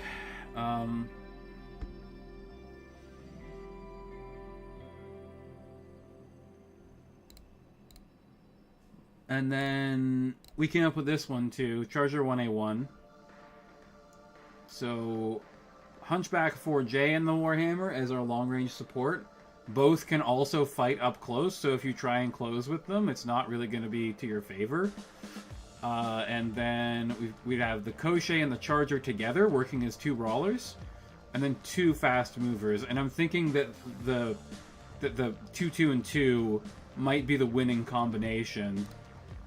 But now I'm looking at the Exterminator, and we were looking at the Koche's cousin, the 4L, but it has unprotected ammo in one torso, which is not incredible.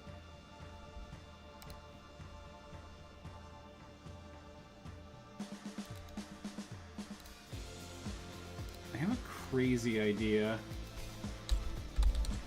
The Royal Locust is actually pretty good. Will this be too many pulse lasers if we have the Royal Thunderbolt?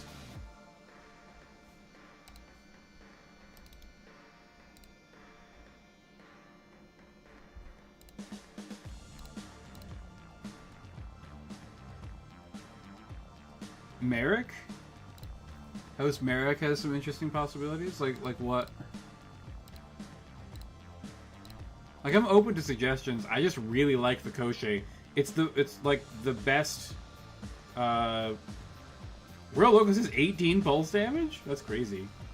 So 18 plus 12 from the Koche. It's way too much. Okay, so Royal Locust is out.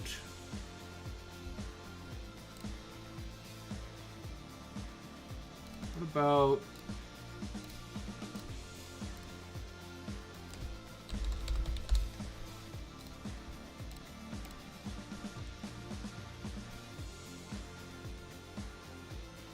That has some promise.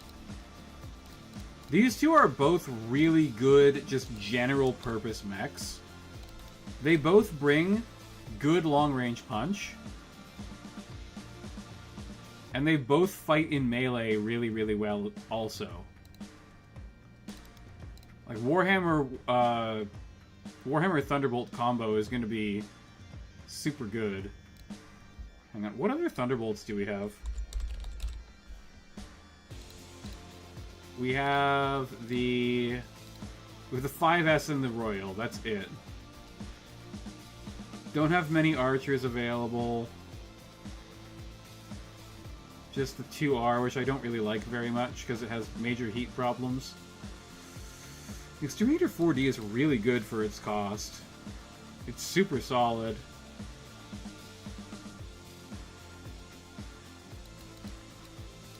$27B Crab is also quite good.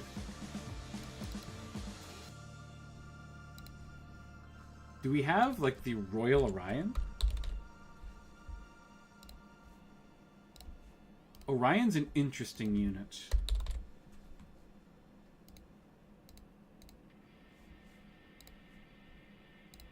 V and K?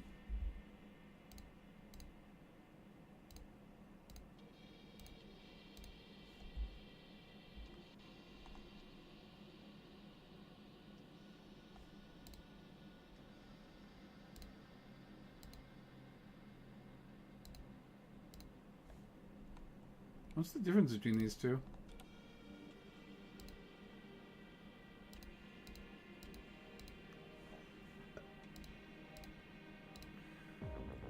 Oh, this one has to be more armor. I see. Okay.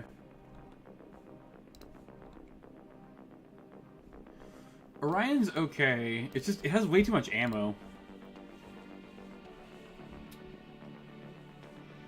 Hello to you, Wolval, by the way. Nice to see you. Happy you managed to make it to the stream tonight. This is going a fair bit longer than I was thinking that it would. We're just about at 2 hours here.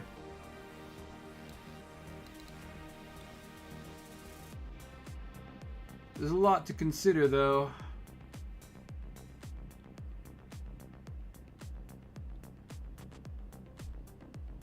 Wyvern?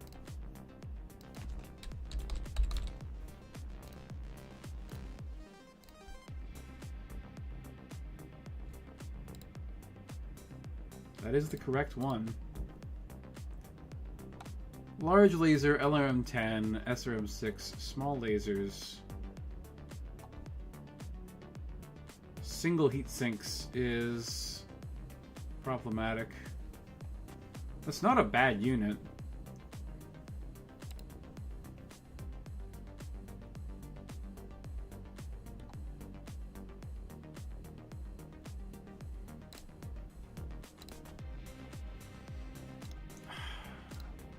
So, my main problem with the Royal Thunderbolt is actually the Artemis LRM-15. I have jumped for a catapult, Wolval. I don't really like the catapult that much. I think it's a pretty good unit. It's very good generalist. But I kind of want more specialized stuff.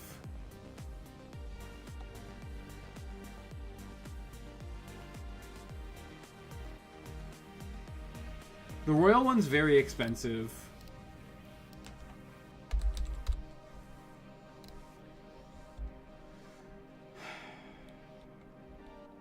Like 1570 battle value.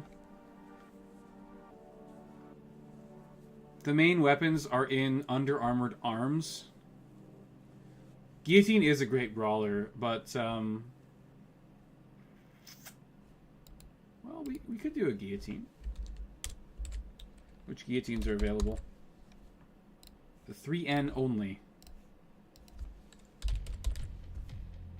It's the case one, right? Yeah, it's the one with case. This is one of my favorite mechs. I've played it a lot. I've played it a lot on stream as well.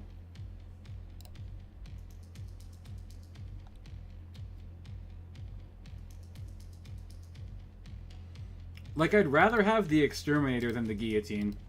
For sure. Because it can run objectives, and it has better long range, and it has comparable short range firepower. It's not as tanky, but it's better and it's cheaper. At, like, more rolls. Like, this is a solid cavalry unit. Gotta get rid of this. What other Warhammers do we have?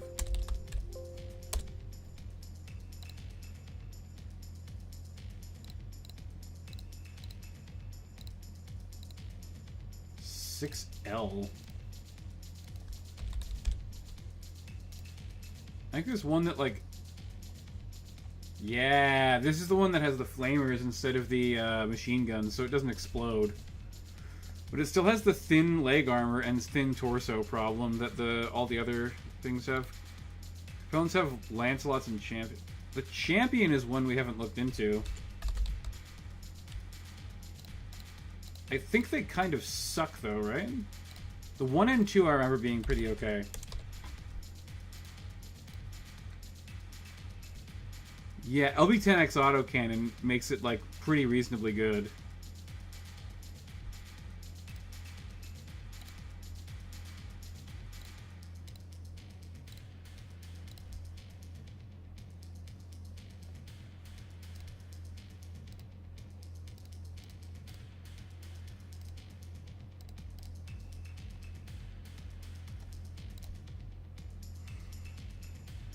I could just spam as many LB-10X autocannons as I can find.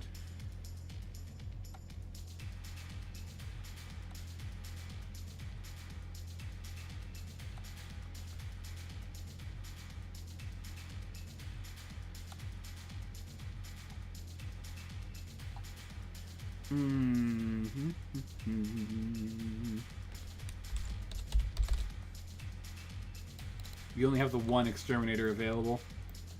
There's a couple good exterminator variants. The one with lots of medium lasers is really funny.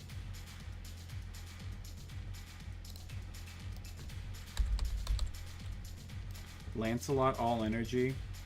Yeah, but it doesn't have double heat sinks.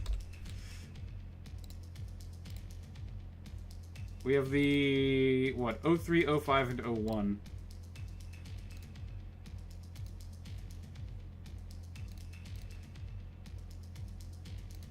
This one does have double heat sinks. It's kind of squishy, though. Like, if I'm paying heavy mech prices, I want heavy mech armor. Especially when we're talking about an XL engine here. It can fire the large lasers and PPC together, though. That's actually kind of impressive.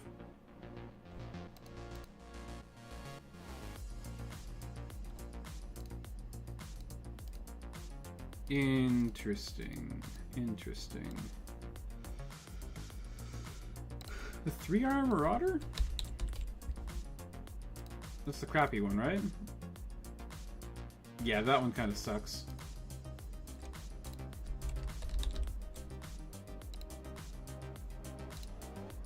And the 1R also sucks. Yes, okay.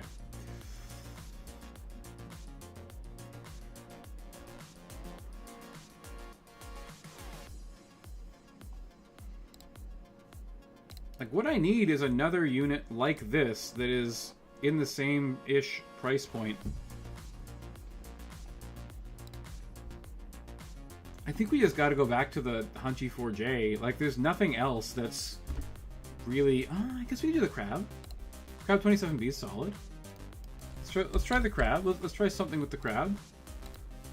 Good long range. Decent at short range as well. Also can move pretty reasonably. Right? It's got 5'8". And then that puts us at just under 500 battle value for another fast mover.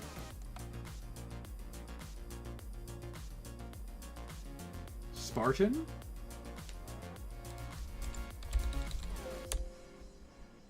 Spartan? Spartan, you say? N1. Spartan N1. Whoa! What is this thing?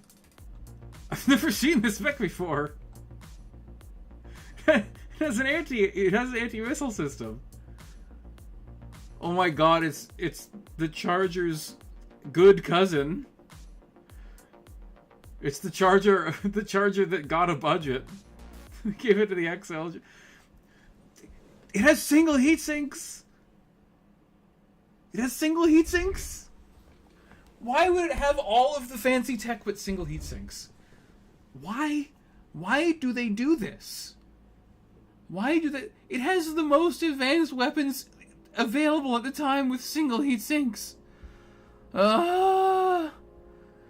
Battlemaster, mech designer. Sorry, I just saw Battlemaster. Mech designers of Battletech, I hate you. Striker. What's a striker?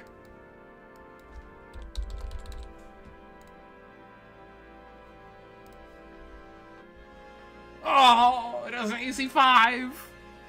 That's never a good sign. Oh, it's unfortunately crap. I'm actually pretty tempted by the Goliath. I'm not gonna lie. Can we look at the Goliath again? The Goliath is really funny because, like, behind one high hills, quad mechs are very, very hard to bring down.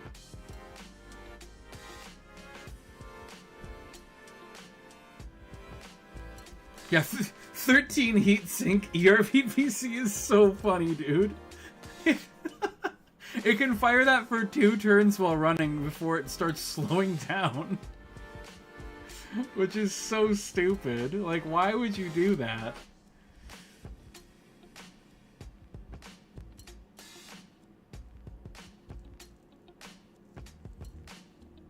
Yeah, it's carrying a boatload of ammo so that it can blow it up with its extreme overheating issues. Wolval, I actually do have, like, pulse limit to spend. Right? Because I've got the Koshe, which has 2 mediums, so 6/6. 16. I have 16 pulse. That wouldn't... yeah, three medium pulse lasers is too much.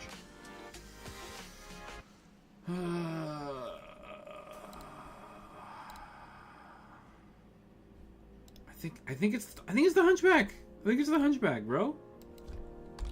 The Hunchy 4J is just so good.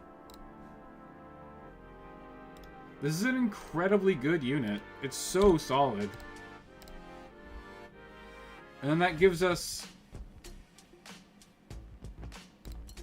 a little over 600 battle value for a fast mover. To a cicada?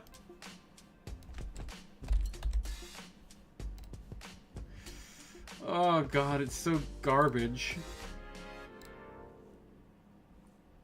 Why is the cicada suck so much? Javelin? We can actually take a Javelin, can't we? Take the Javelin 10N?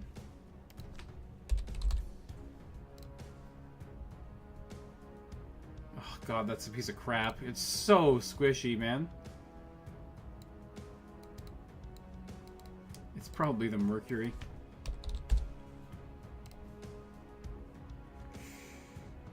Very low armor. I mean, we are talking about like 20 tonners. Hang on, let me calculate exactly how much I have here.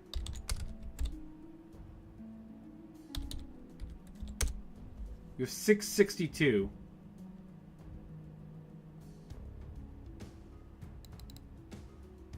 So I was just about right on. Man, the Stinger would be so good.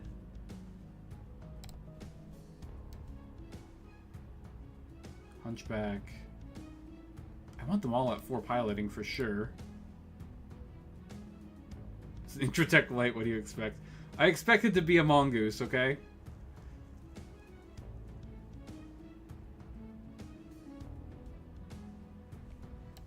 I think it's the Ost Scout. Oh no, we don't have the jump for an Ost Scout. Because we've got the Exterminator.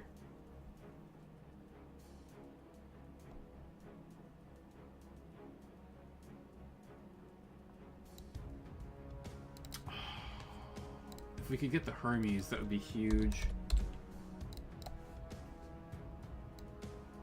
Wait, no. Why does this suck so much? Isn't there a good Hermes? This one, the 1S. It's too expensive, though.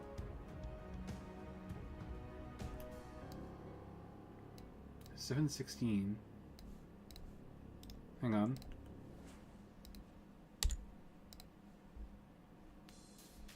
Might want the Hermes instead of the Mongoose. Like, I don't need it to actually do damage.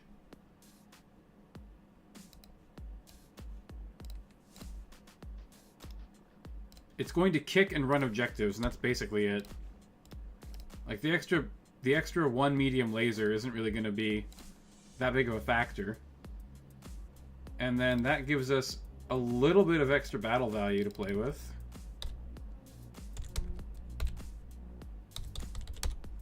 Whoa! Hang on. 689.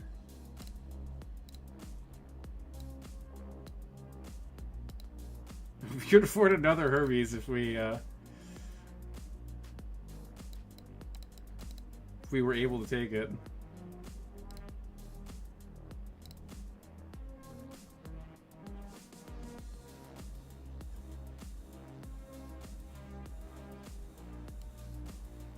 Mercury. I really wish I could do the Off Scout.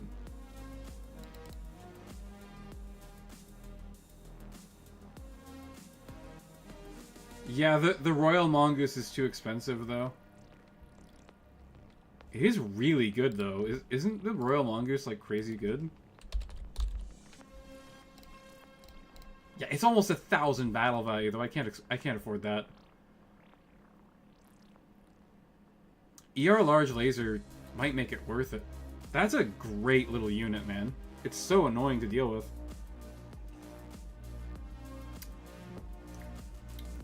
Pings you from long range. Okay, we can try and build around this. We'll have to get rid of the Exterminator and get a cheaper brawler.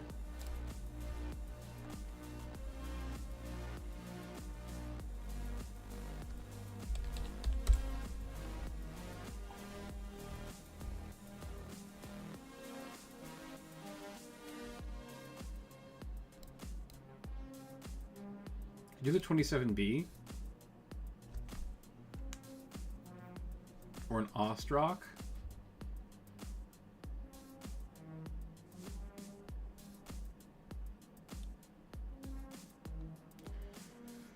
Regular crab, under 1,200 battle value. That's pretty good.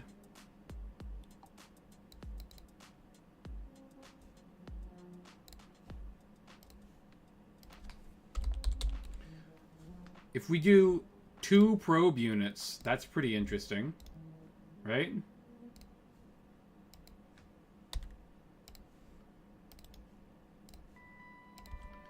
And that way we know what we're dealing with. Okay, so 6,200 battle value. What does that give us? 1,300.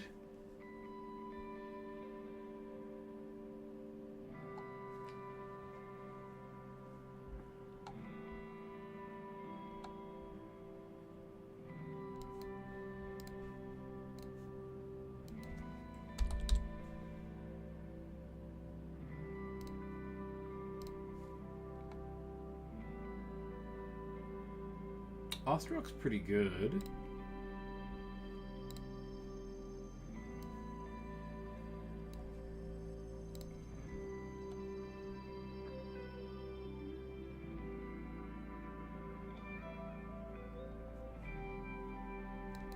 I guess probably a crab.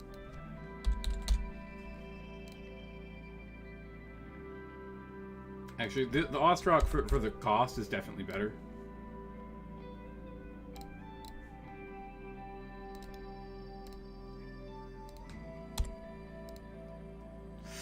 It's too expensive.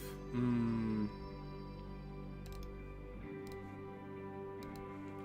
think if we put this to 5. Yeah, that'll work.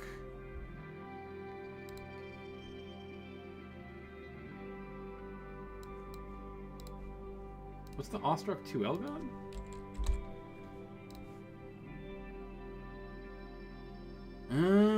It's the LRM. That doesn't really help that much.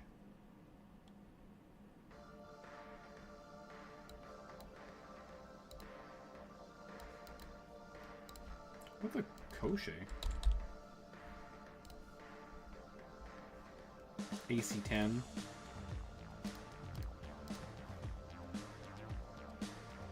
Not really that good. Galahad?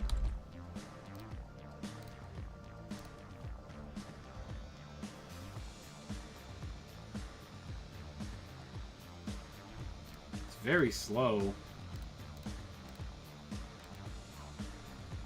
I'd like it to be able to hang out with the Koshei, if possible, so it should have 5-8 or better movement.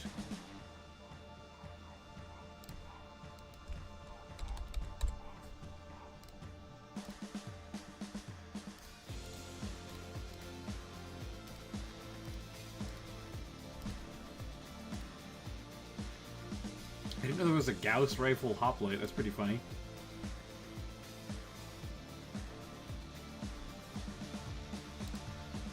Champion? It's not tough enough, man. It does have the LB-10X, though. The LB-10X makes it almost worthwhile. But like 15 armor on the legs, I mean, it's real squishy. Like, I'd rather have a crab, I think, than that thing.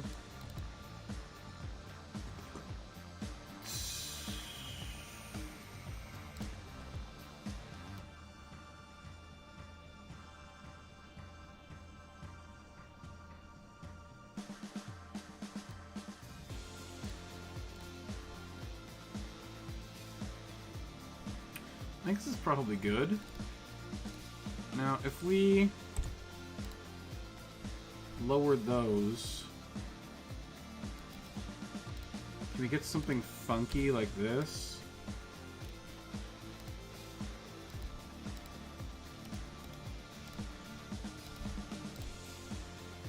No, the gunnery is going to be way too expensive.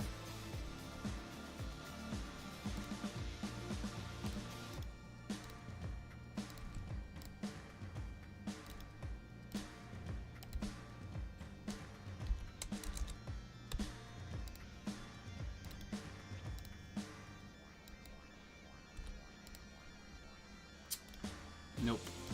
Too pricey. Okay. Oh!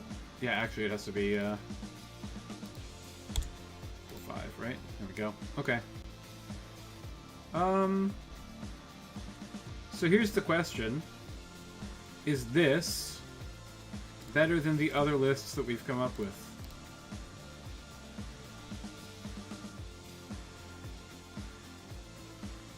We have... What do we have in here? We've got the Warhammer with the Hunchy. We've got a Hermes and a Mongoose. Koshei and a Charger. I would say the Ostrock is certainly better than the Charger. The 3 gunnery Warhammer is the big difference between those two lists.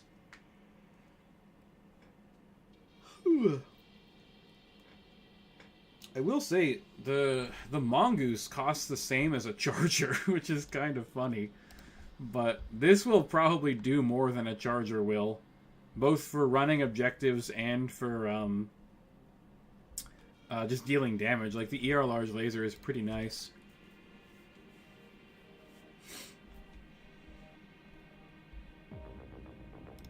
Is that center torso mounted? It is. That's actually pretty good. Although, I don't think it has anything in its left or right torso, right? Oh, it has a probe in the left torso. And a double heatsink in the right torso. Nice. Okay, that's actually really solid. So the engines are actually pretty well crit padded. Not that it really matters, because... Yeah, like, 6 internal... so a PPC and then a pulse laser is gonna rip that torso right off and kill it immediately. One of the great things about the non-Royal Mongoose is that it's actually a real pain in the ass to get rid of. Oh, they only get the... God damn it. Wolval, you're fucking me up here, man.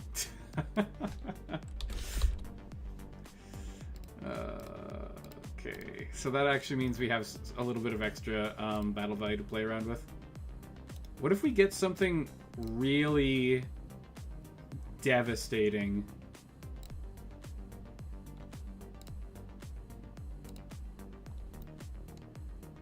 Something super strong and reasonably quick. Like, are we just back to the second Koshei again?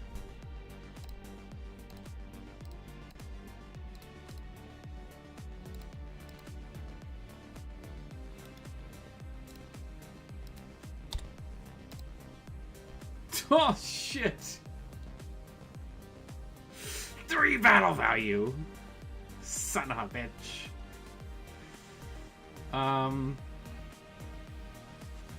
We could skimp a couple of points here.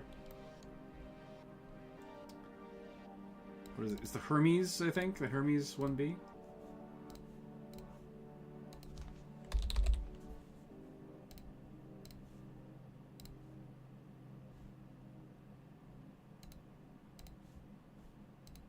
Wait, the 1B is... Oh, that's the crappy one. We want the 1S.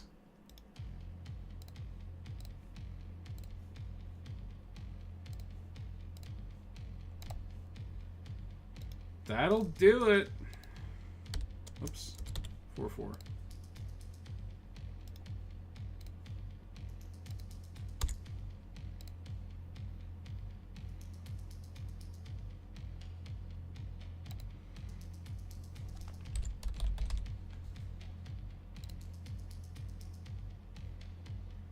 I think I want something very slightly cheaper than the Koshei 4L.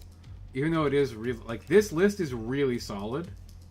Really, really good. Let me snip this one, just because I don't want to forget it. I don't want to have to go back through the stream. But we're about 22 points under. Koshei 2. Black Knight? Well, the Black Knight's slow.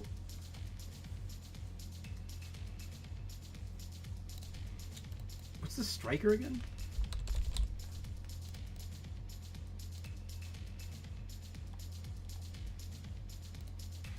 Yeah, kind of yucky.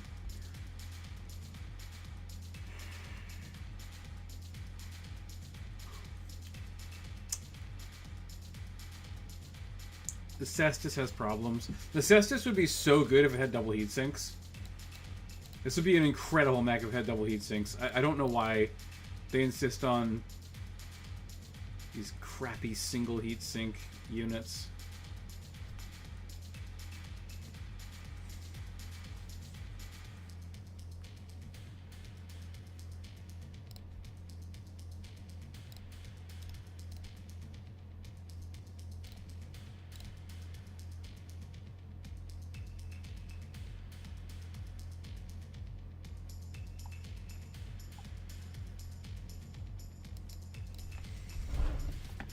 Crab 27B gives us some extra...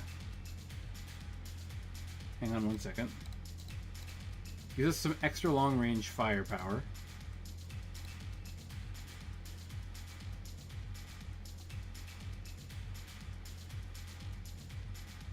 The Griffin 2N's a little bit too much. I was gonna go for the Griffin 2N here, but it's slightly too expensive.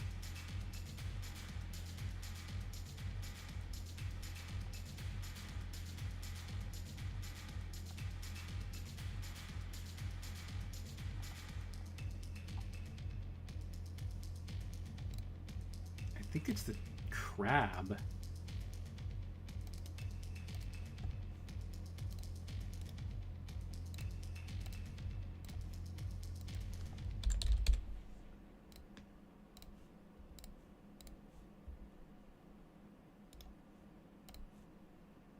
How about this? Oh. We're a little over. We're a little over. We can probably get... If we do this. Oh, yeah, baby.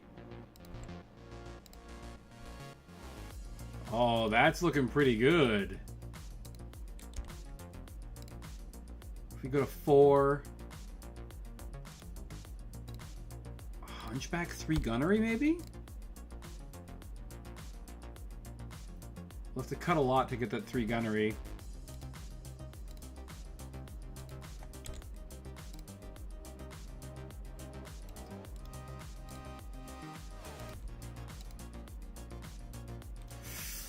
Nearly there. That's interesting to play around with. Because this Hunchy is really deadly. Like, 2 LRM-10s doesn't hurt that much, but when they're very accurate, suddenly they're a little bit more threatening.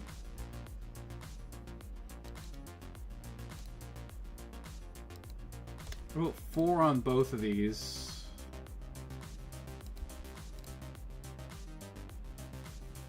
About 100 battle value left. And then we make the Koshei a kicking machine. Too expensive. Too expensive. 3 on you?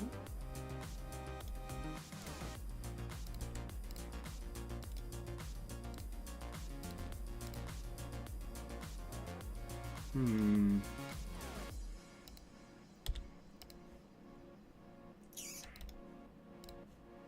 Three on you. Too expensive.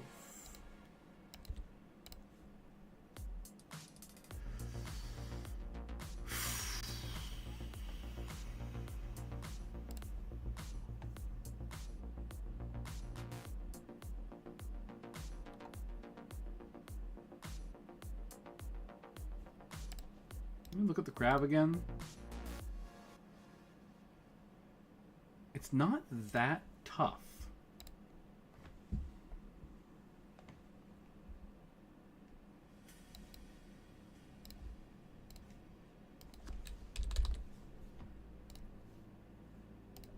Right, slow.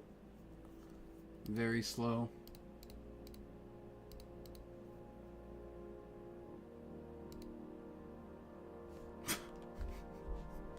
Two Gauss rifles?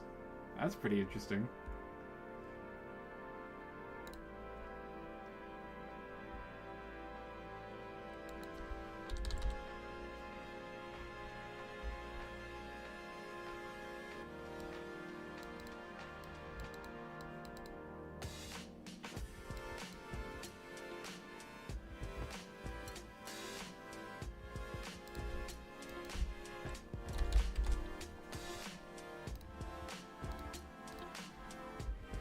AC-10.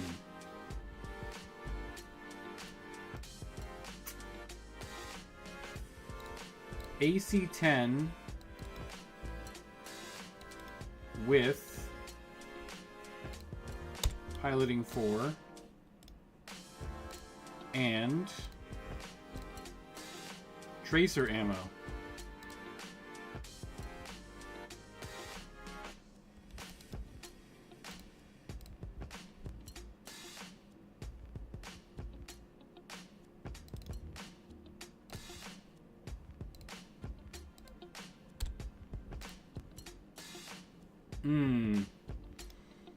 No.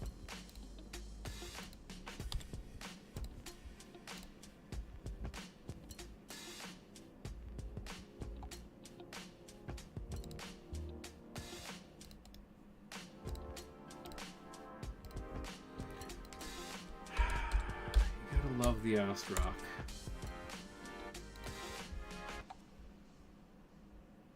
Classic solid mech.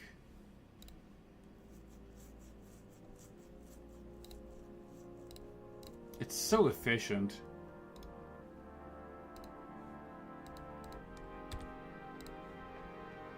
Can take a real beating.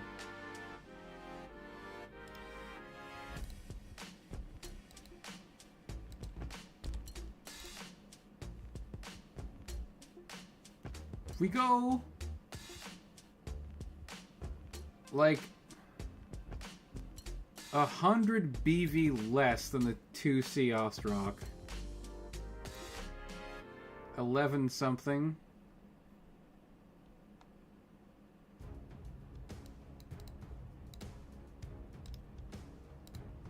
If we take the crab, we can get a 3-4 hunchy.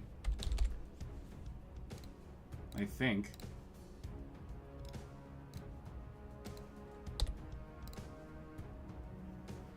We can, for sure.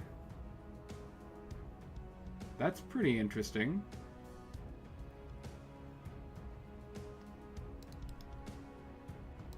I think I'd rather have the extra bulk. Because the crab is basically like a worse Ostrock.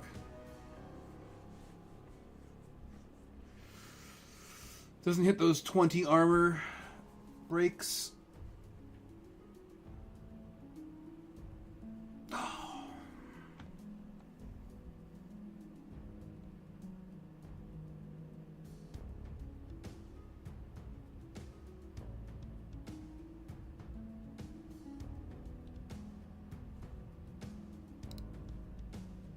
What was the crab's problem again?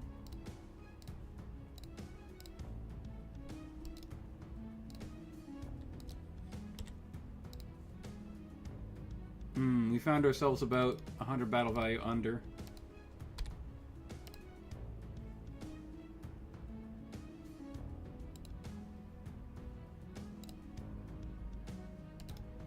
Okay, what about... Hang on. We'll get rid of the crab for an exterminator. So it's like pretty close in cost. We have to get rid of the Ost Scout.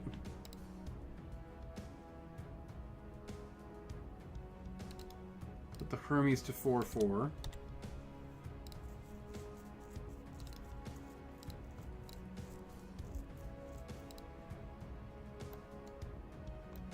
And then...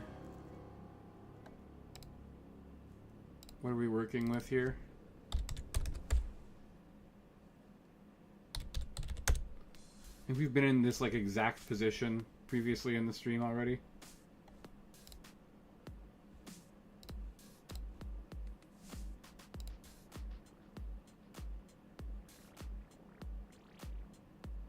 We could take the Hermes 1B, but I think it sucks.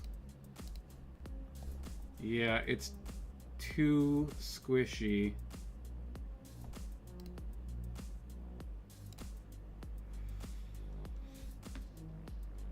Really wish we could take the Stinger. The Stinger is insanely good.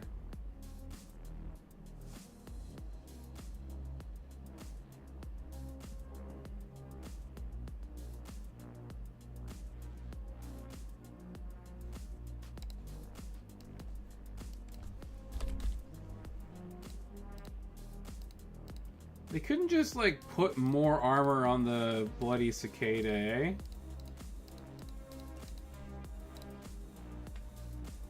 Those silly mech designers, man, I swear.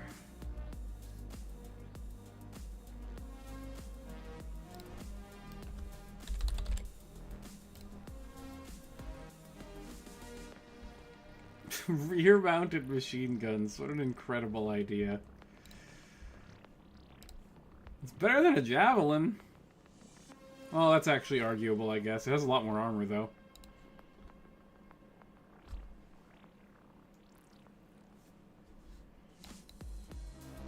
Sling?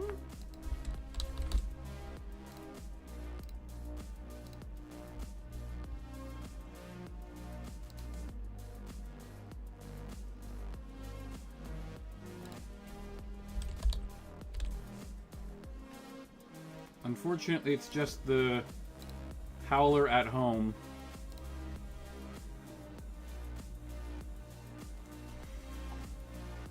Yeah, I guess... Yeah, you can give it Infernos. You can give it Infernos and burn down enemy forests. That's kind of an interesting idea, actually. Burn down their cover.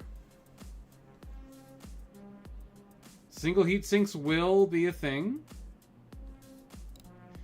My problem with the Javelin is that it's made of paper.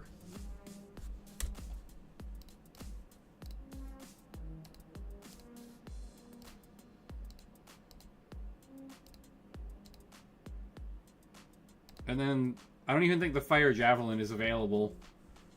Although this is a good unit. I like the Fire Javelin a lot. The Vulcan 5T is way too expensive, right? Yeah, that's like nearly 1,000 battle value. We're in the 650 zone here. 689. Really wish we could take the Ost Scout. That would be nice.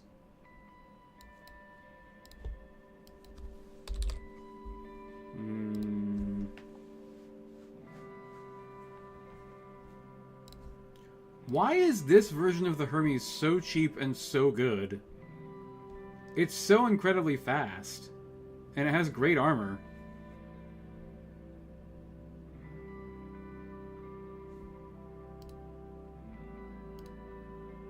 It's only slightly more than the B variant.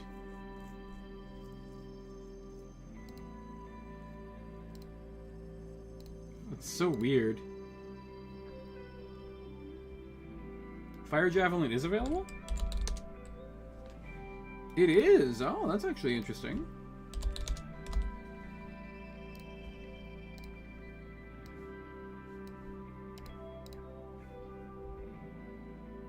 You know, I kind of need a fast ground-bound mech. Like, we need to cover a lot of ground really quick.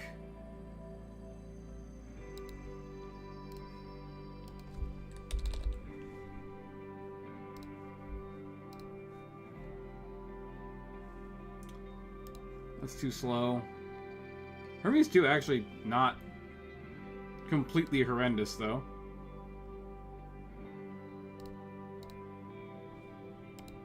I'm gonna guess... Yeah, that's not available. Okay. It might just be like a Locust 1E, and then we can put some battle value towards something else.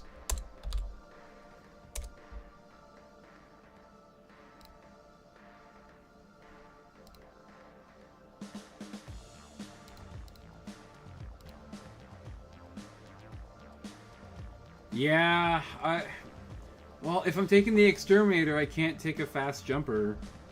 And I think the Exterminator is probably the best unit for its cost. Oh, we need an Introtech unit. The Hunchback 4J is Introtech, right? Yeah, it is. Okay, good.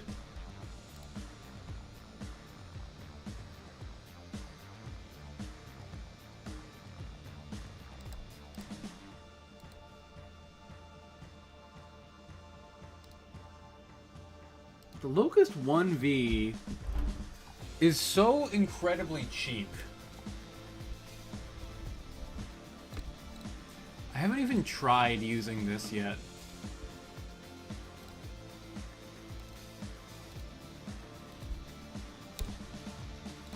Like, the 1E is a lot better, but all we need the Locust to do is run objectives back and forth. That's literally it. It doesn't have hand actuators, though, so it's not going to be able to pick up salvage very well. I'd prefer something that has hands. Does the Sling have hands?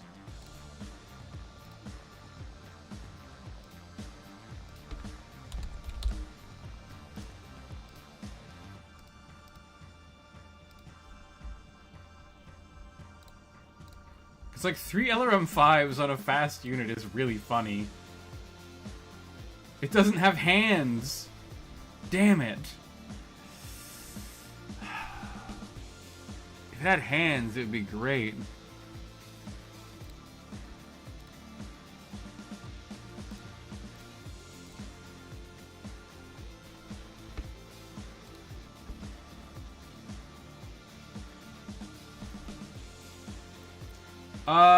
I do kind of have a Light Hunter. I have the, So the Exterminator is a pretty good Light Hunter, right? It's got a bunch of medium lasers and 696 movement. It's fast. And then the Koshei has 2 medium pulse lasers on 5.8. Like, I can bully lights, for sure. With my medium speed cavalry brawler mechs.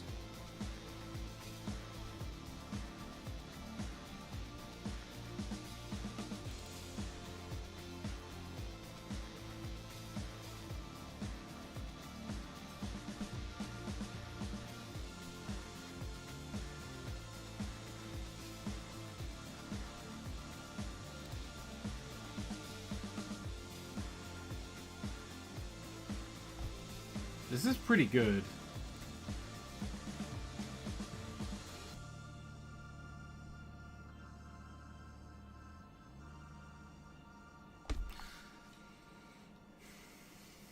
That might be it, man. What about the Mercury?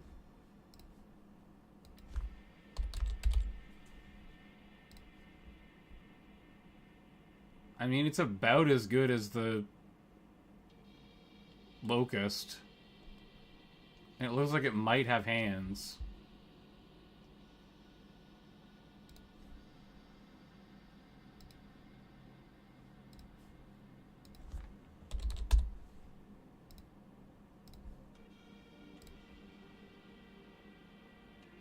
It's actually a lot better than the Locust. Slightly more expensive, though. Does have hands.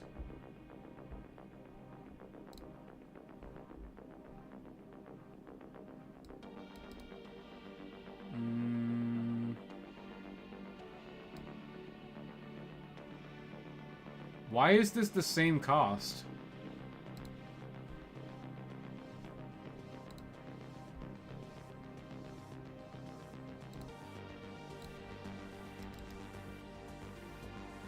Oh, it's the same cost as the Locust 1E. Right. Okay. Not the 1V. 1V allows us to have a 3-4 Hunchback, which is super nice.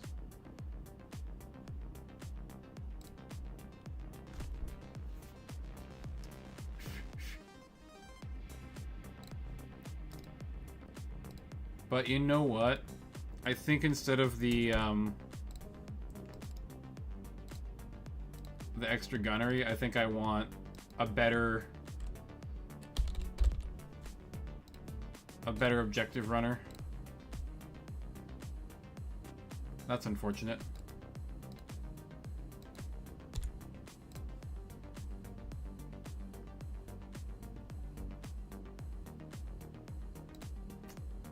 Could cheap it on the Mongoose a bit.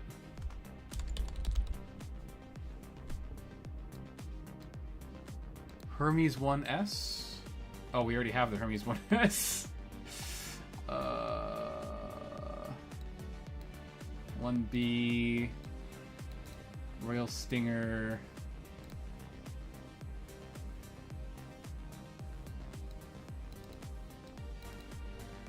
Can't take the Locust too much pulse, I think.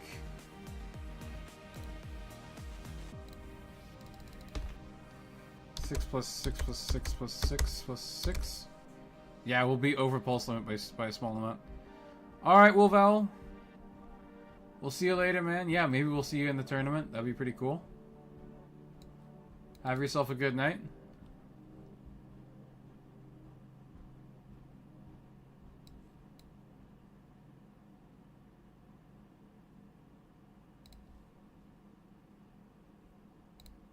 I don't know, man. Maybe it is a sling. It's super cheap. And it's actually a really funny mech because, well, it has pretty crappy armor. Let's compare it with the Locust.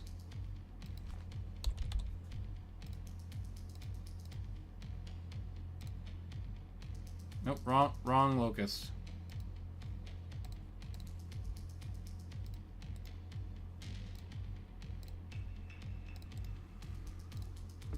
Sling has meaningful damage at long range. It's slightly slower.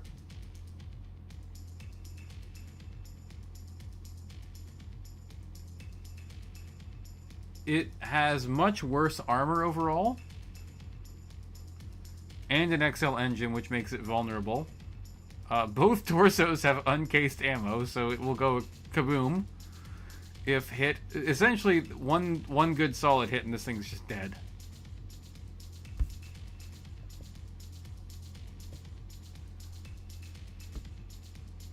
But 3 LRM-5s is pretty interesting. That's some good poke for something that costs under 600 battle value.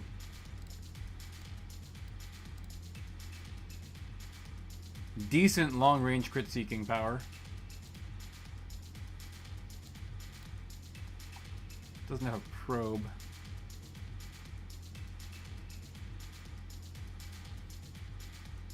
Does have a... It has a tag, which is interesting because we can use that to guide in the other Hunchback's missiles.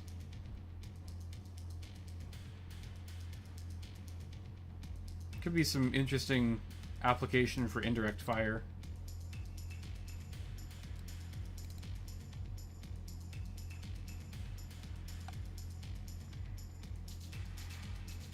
It's certainly probably a better unit than most of the other things in its weight class.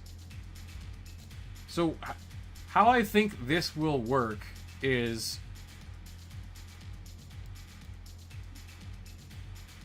the Sling and the Hermes will hold back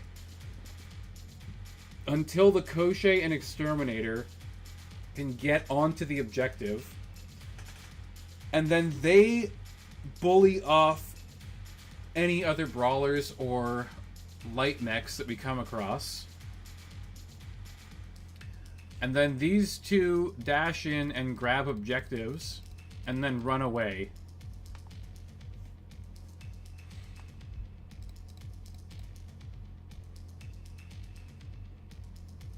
It seems pretty good. And the Exterminator can also, like, grab objectives as well.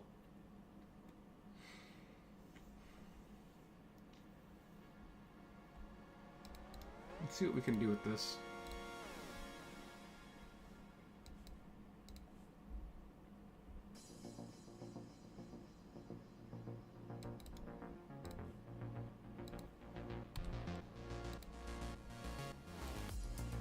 Too much.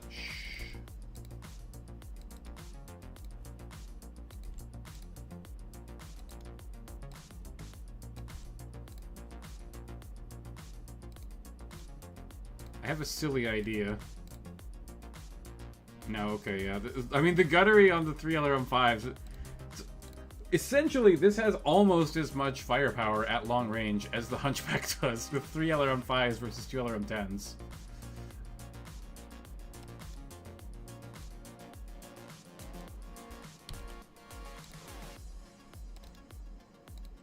If the Sling takes any hits at all, it's basically going to fall over and die.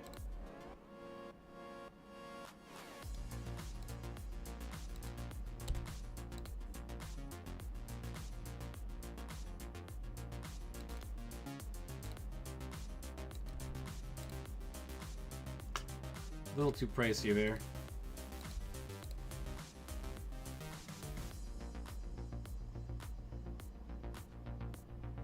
We're definitely refining the list to give it the stinkiest possible amount of cheese.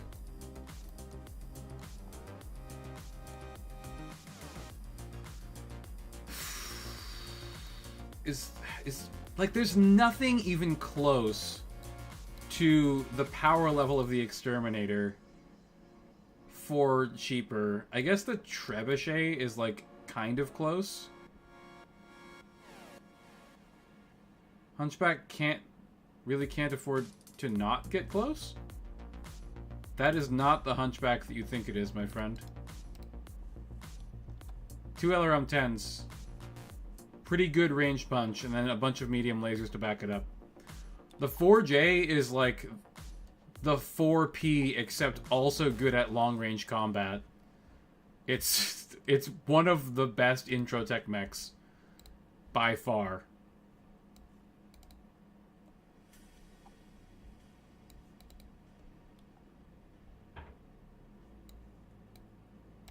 The 27B is interesting because it fills a very different role from the Exterminator, but does fulfill a pretty good role and is a bit cheaper. I think I want the extra mobility though, and the 4 medium laser punch up close is really nice to have.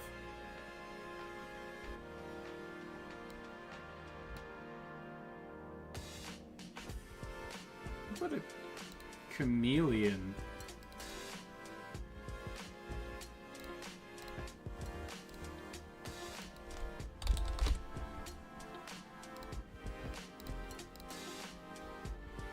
Yeah, that's too much as I thought.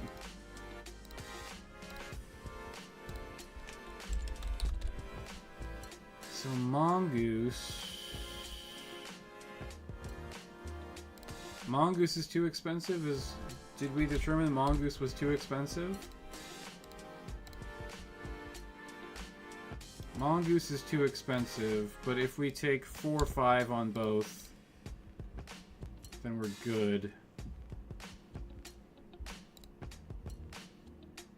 So we need a cheaper Mongoose? Wow, the fire starter?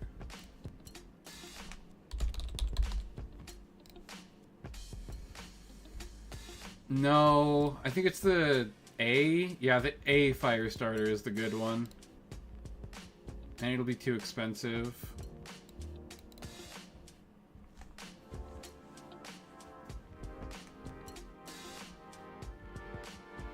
This is really upsetting.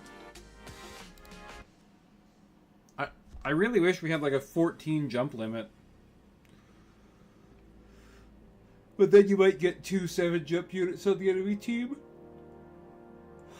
Which could be kind of obnoxious.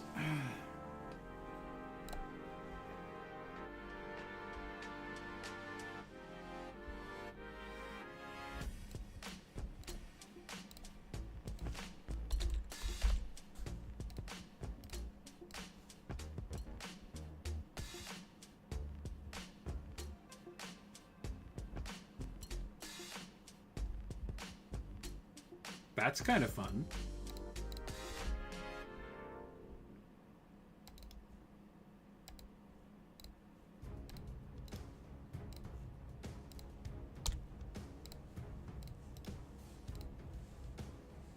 Does the Mercury have hands? Yeah, it has hands.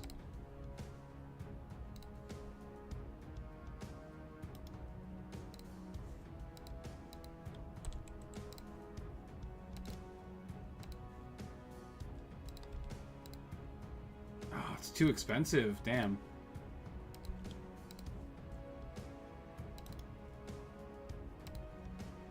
What about 3 piloting Exterminator? Oh, that fits. That fits. That's a little too much though.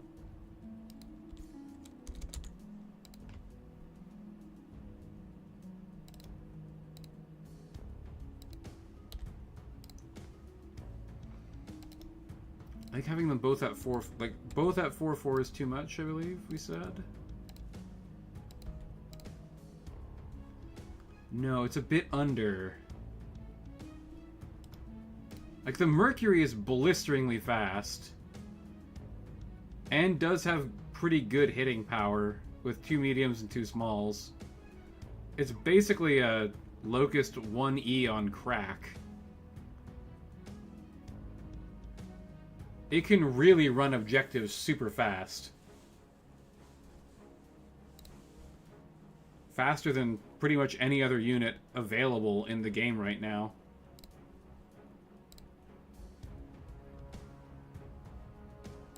Is the Fireball around? I think the Fireball is available, it's just not available to this unit,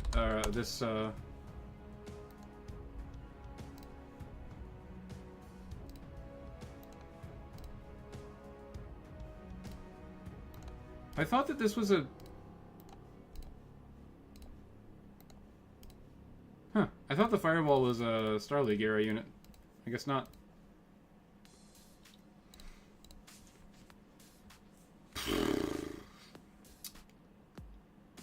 This is pretty insanely optimized.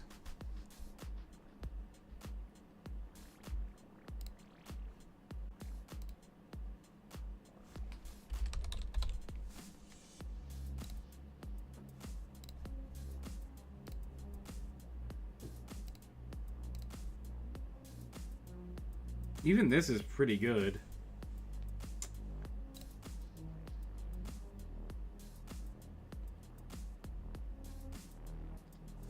I think I'd probably rather have the sling, because the LRMs are pretty nice.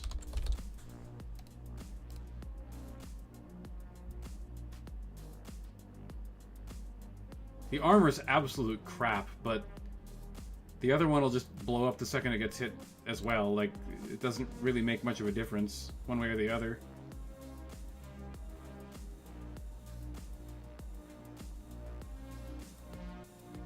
Really just having trouble, like, you know, agonizing over these last couple of decisions here. We've kind of locked in most of our list.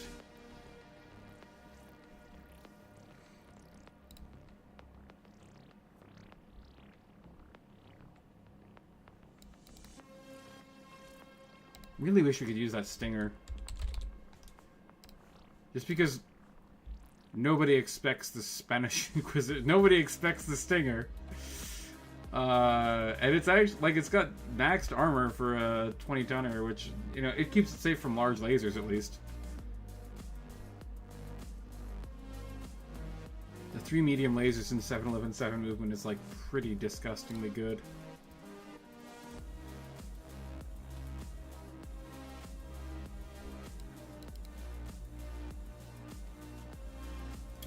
If we could use the Locust Royal variant, I would definitely use it, but we just can't. Falcon?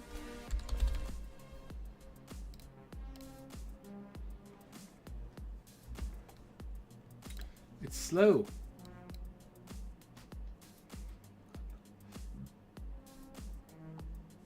I think it's the sling.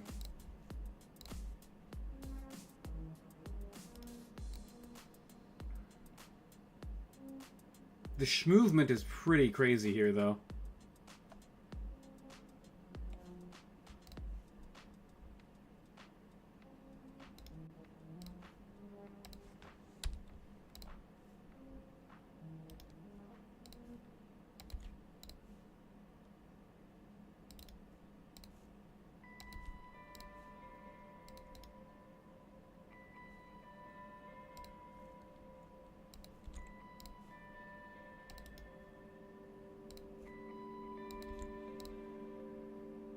It might be more worth it to have the 3 piloting here.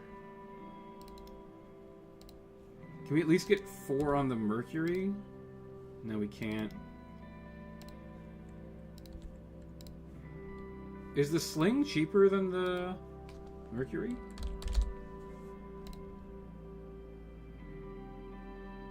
It is by a couple points. Can we get 4 piloting on the sling? No, we can't. Locust 1E. Yeah, I know the Locust 1E is pretty good. This is only available to Capellans in this era? That's pretty weird. It fits.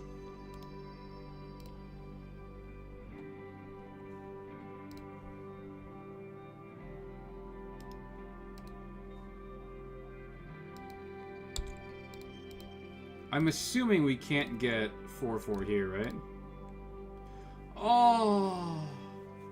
We're literally 2 points over! Where's the Locust 1E?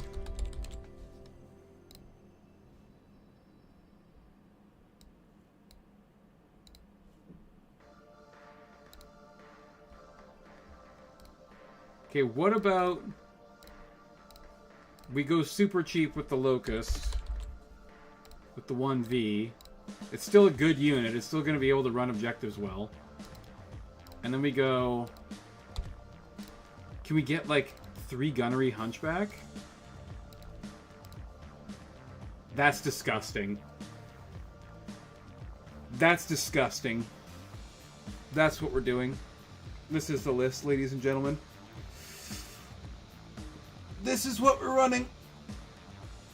I think we did this exact one, like, 15, 20 minutes ago, but, yeah, this is absolutely it. So, we're going to go save unit list. There's a lot of unit lists in here, by the way. Just ignore all of those. Manny's January War Without and Cap list. We have the Locust 1V, very fast objective runner. Can kick people if it needs to. The Locust, the true war-winning weapon, yes. The Ost Scout is fast enough, but we're not allowed to run it alongside the Exterminator because it would be 14 points of jump, and we're only allowed 10. We're only allowed 12 points of jump maximum. And the Exterminator is so incredibly good. There is nothing else in its points bracket that's even close to as good as the Exterminator. For what we need like a fast-moving... Thinking of getting a Locust mini in my army? Yeah, the Locust is solid, man. Like, you can go wrong with a Locust technically, but like, for under 500 battle value, you just get a lot for it. I mean, it doesn't do very much damage, but it's a great kicking little machine, and I mean, it can be in a lot of places. Like, you can get 2 of these for the cost of a Hermes, right? Like, or just about. And 2 Locusts is definitely better than 1 Hermes. Yep, he just grabs objective. That's all he does. But I really like the 3 gunnery hunchback. Like, 2 LRM-10s isn't that devastating. But hey, 5 medium lasers and a small laser with 3 gunnery? That's gonna be a nasty surprise. So anyone who tries to hit my backline with flankers is in for some pain. 2 mediums and an SRM-6, and then 5 mediums from the Hunchy, plus a couple of small lasers and machine guns if they close right into point blank of both of them. That's gonna hurt a lot. So my long range firepower is like pretty crap, honestly.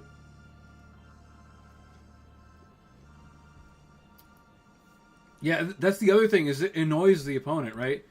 The Locust can threaten your rear armor and get behind you and kick you, which is really irritating.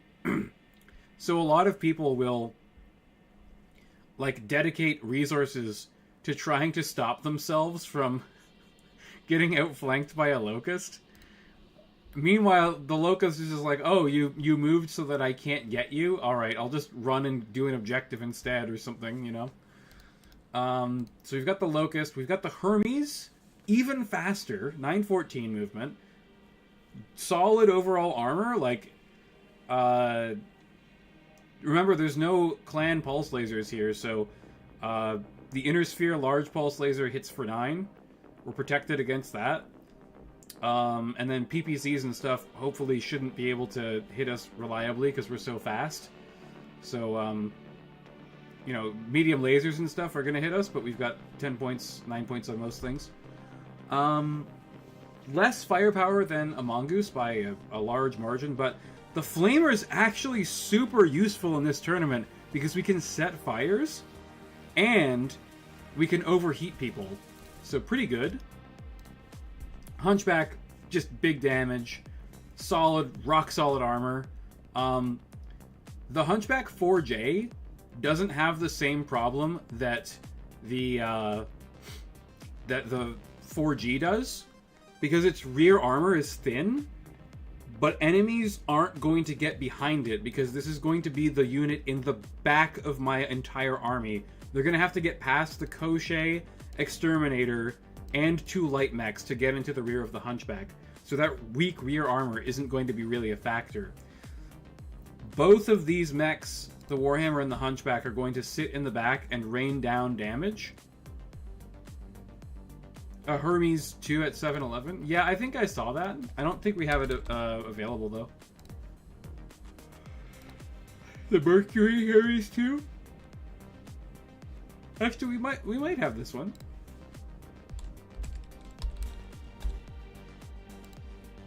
No, it's not available to Capellans. 2 PPCs isn't that much long-range firepower. And neither is 2 LRM-10s, but together, they can focus on one unit and pretty reliably deliver a PSR to it.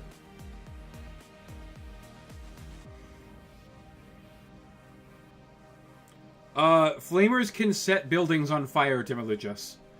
So, the Flamer will be very good in the destroy base. If I have to destroy the base, it'll be very good at destroying the base.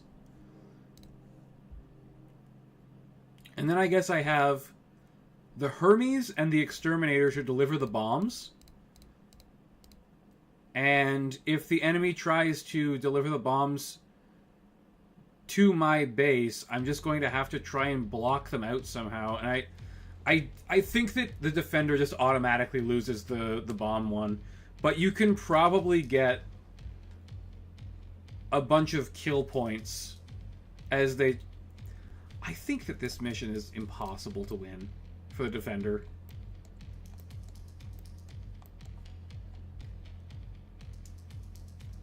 What this mission probably needs, in order for it to not be impossible for the defender, is a big canyon on either side of it, so that you can block the entrance with one unit. Even then, a jump jet unit will just jump in there. This is impossible for the defender. This is not this is not a good mission for a tournament.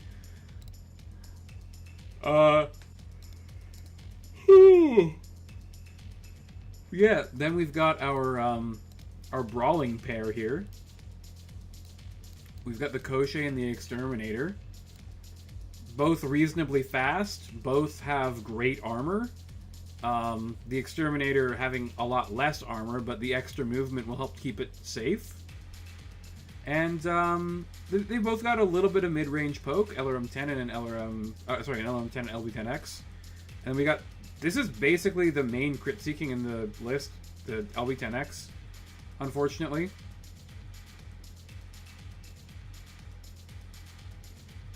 Well, Tamiluchus, if it's a river, then you can't get to it at all.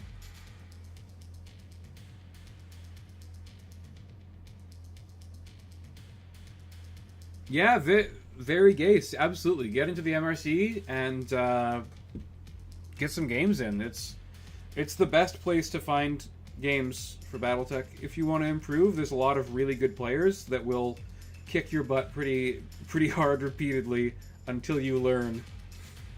But yeah, I love these, two heavy mechs, but this is like a clan heavy mech almost, and then this is like a more traditional, like, ground-bound 5.8 heavy with, both have pretty good firepower. Both pretty reasonable at just, like, beating up light mechs. And then the Hunchback 4J being 3-4, I think, is really, really strong. Because at some point late in the match, I think the Hunchback and the Warhammer are both going to want to sort of wade into the fray. They're both going to try and get into the fight up close and personal, because they both deal a lot more damage once they get close. Especially the Warhammer, right? Like, it can fire pretty much all of its weapons every turn. It has 34 heat sinking, but only 20 from the 2 PPCs. Like, it's really good at brawling. And, you know, its armor isn't, like, the best, but 20 on every location is really, like, good enough. Anyways, I'm gonna kill the stream. It's nearly 10:30. I think I'll play, like, a couple games of Magic on stream in a few minutes here. But, I need a break for a minute. So I'll be back in, like, I'll probably be back at 10:30. We'll play, like, a couple games of Magic, and then I'm off to bed. So thanks for watching, everyone. Like, share, subscribe, all that good stuff. Look forward to the tournament streams, which will be starting probably week after next, I would say. Because the tournament starts on the 2nd. So yeah, probably midweek in 2 weeks-ish. We'll see you then. And actually, hope to see you in the Magic stream, but if not, then that's fine. Have yourselves a great night. And I'll probably see you guys next week before Christmas, so I won't wish you all a Merry Christmas just yet.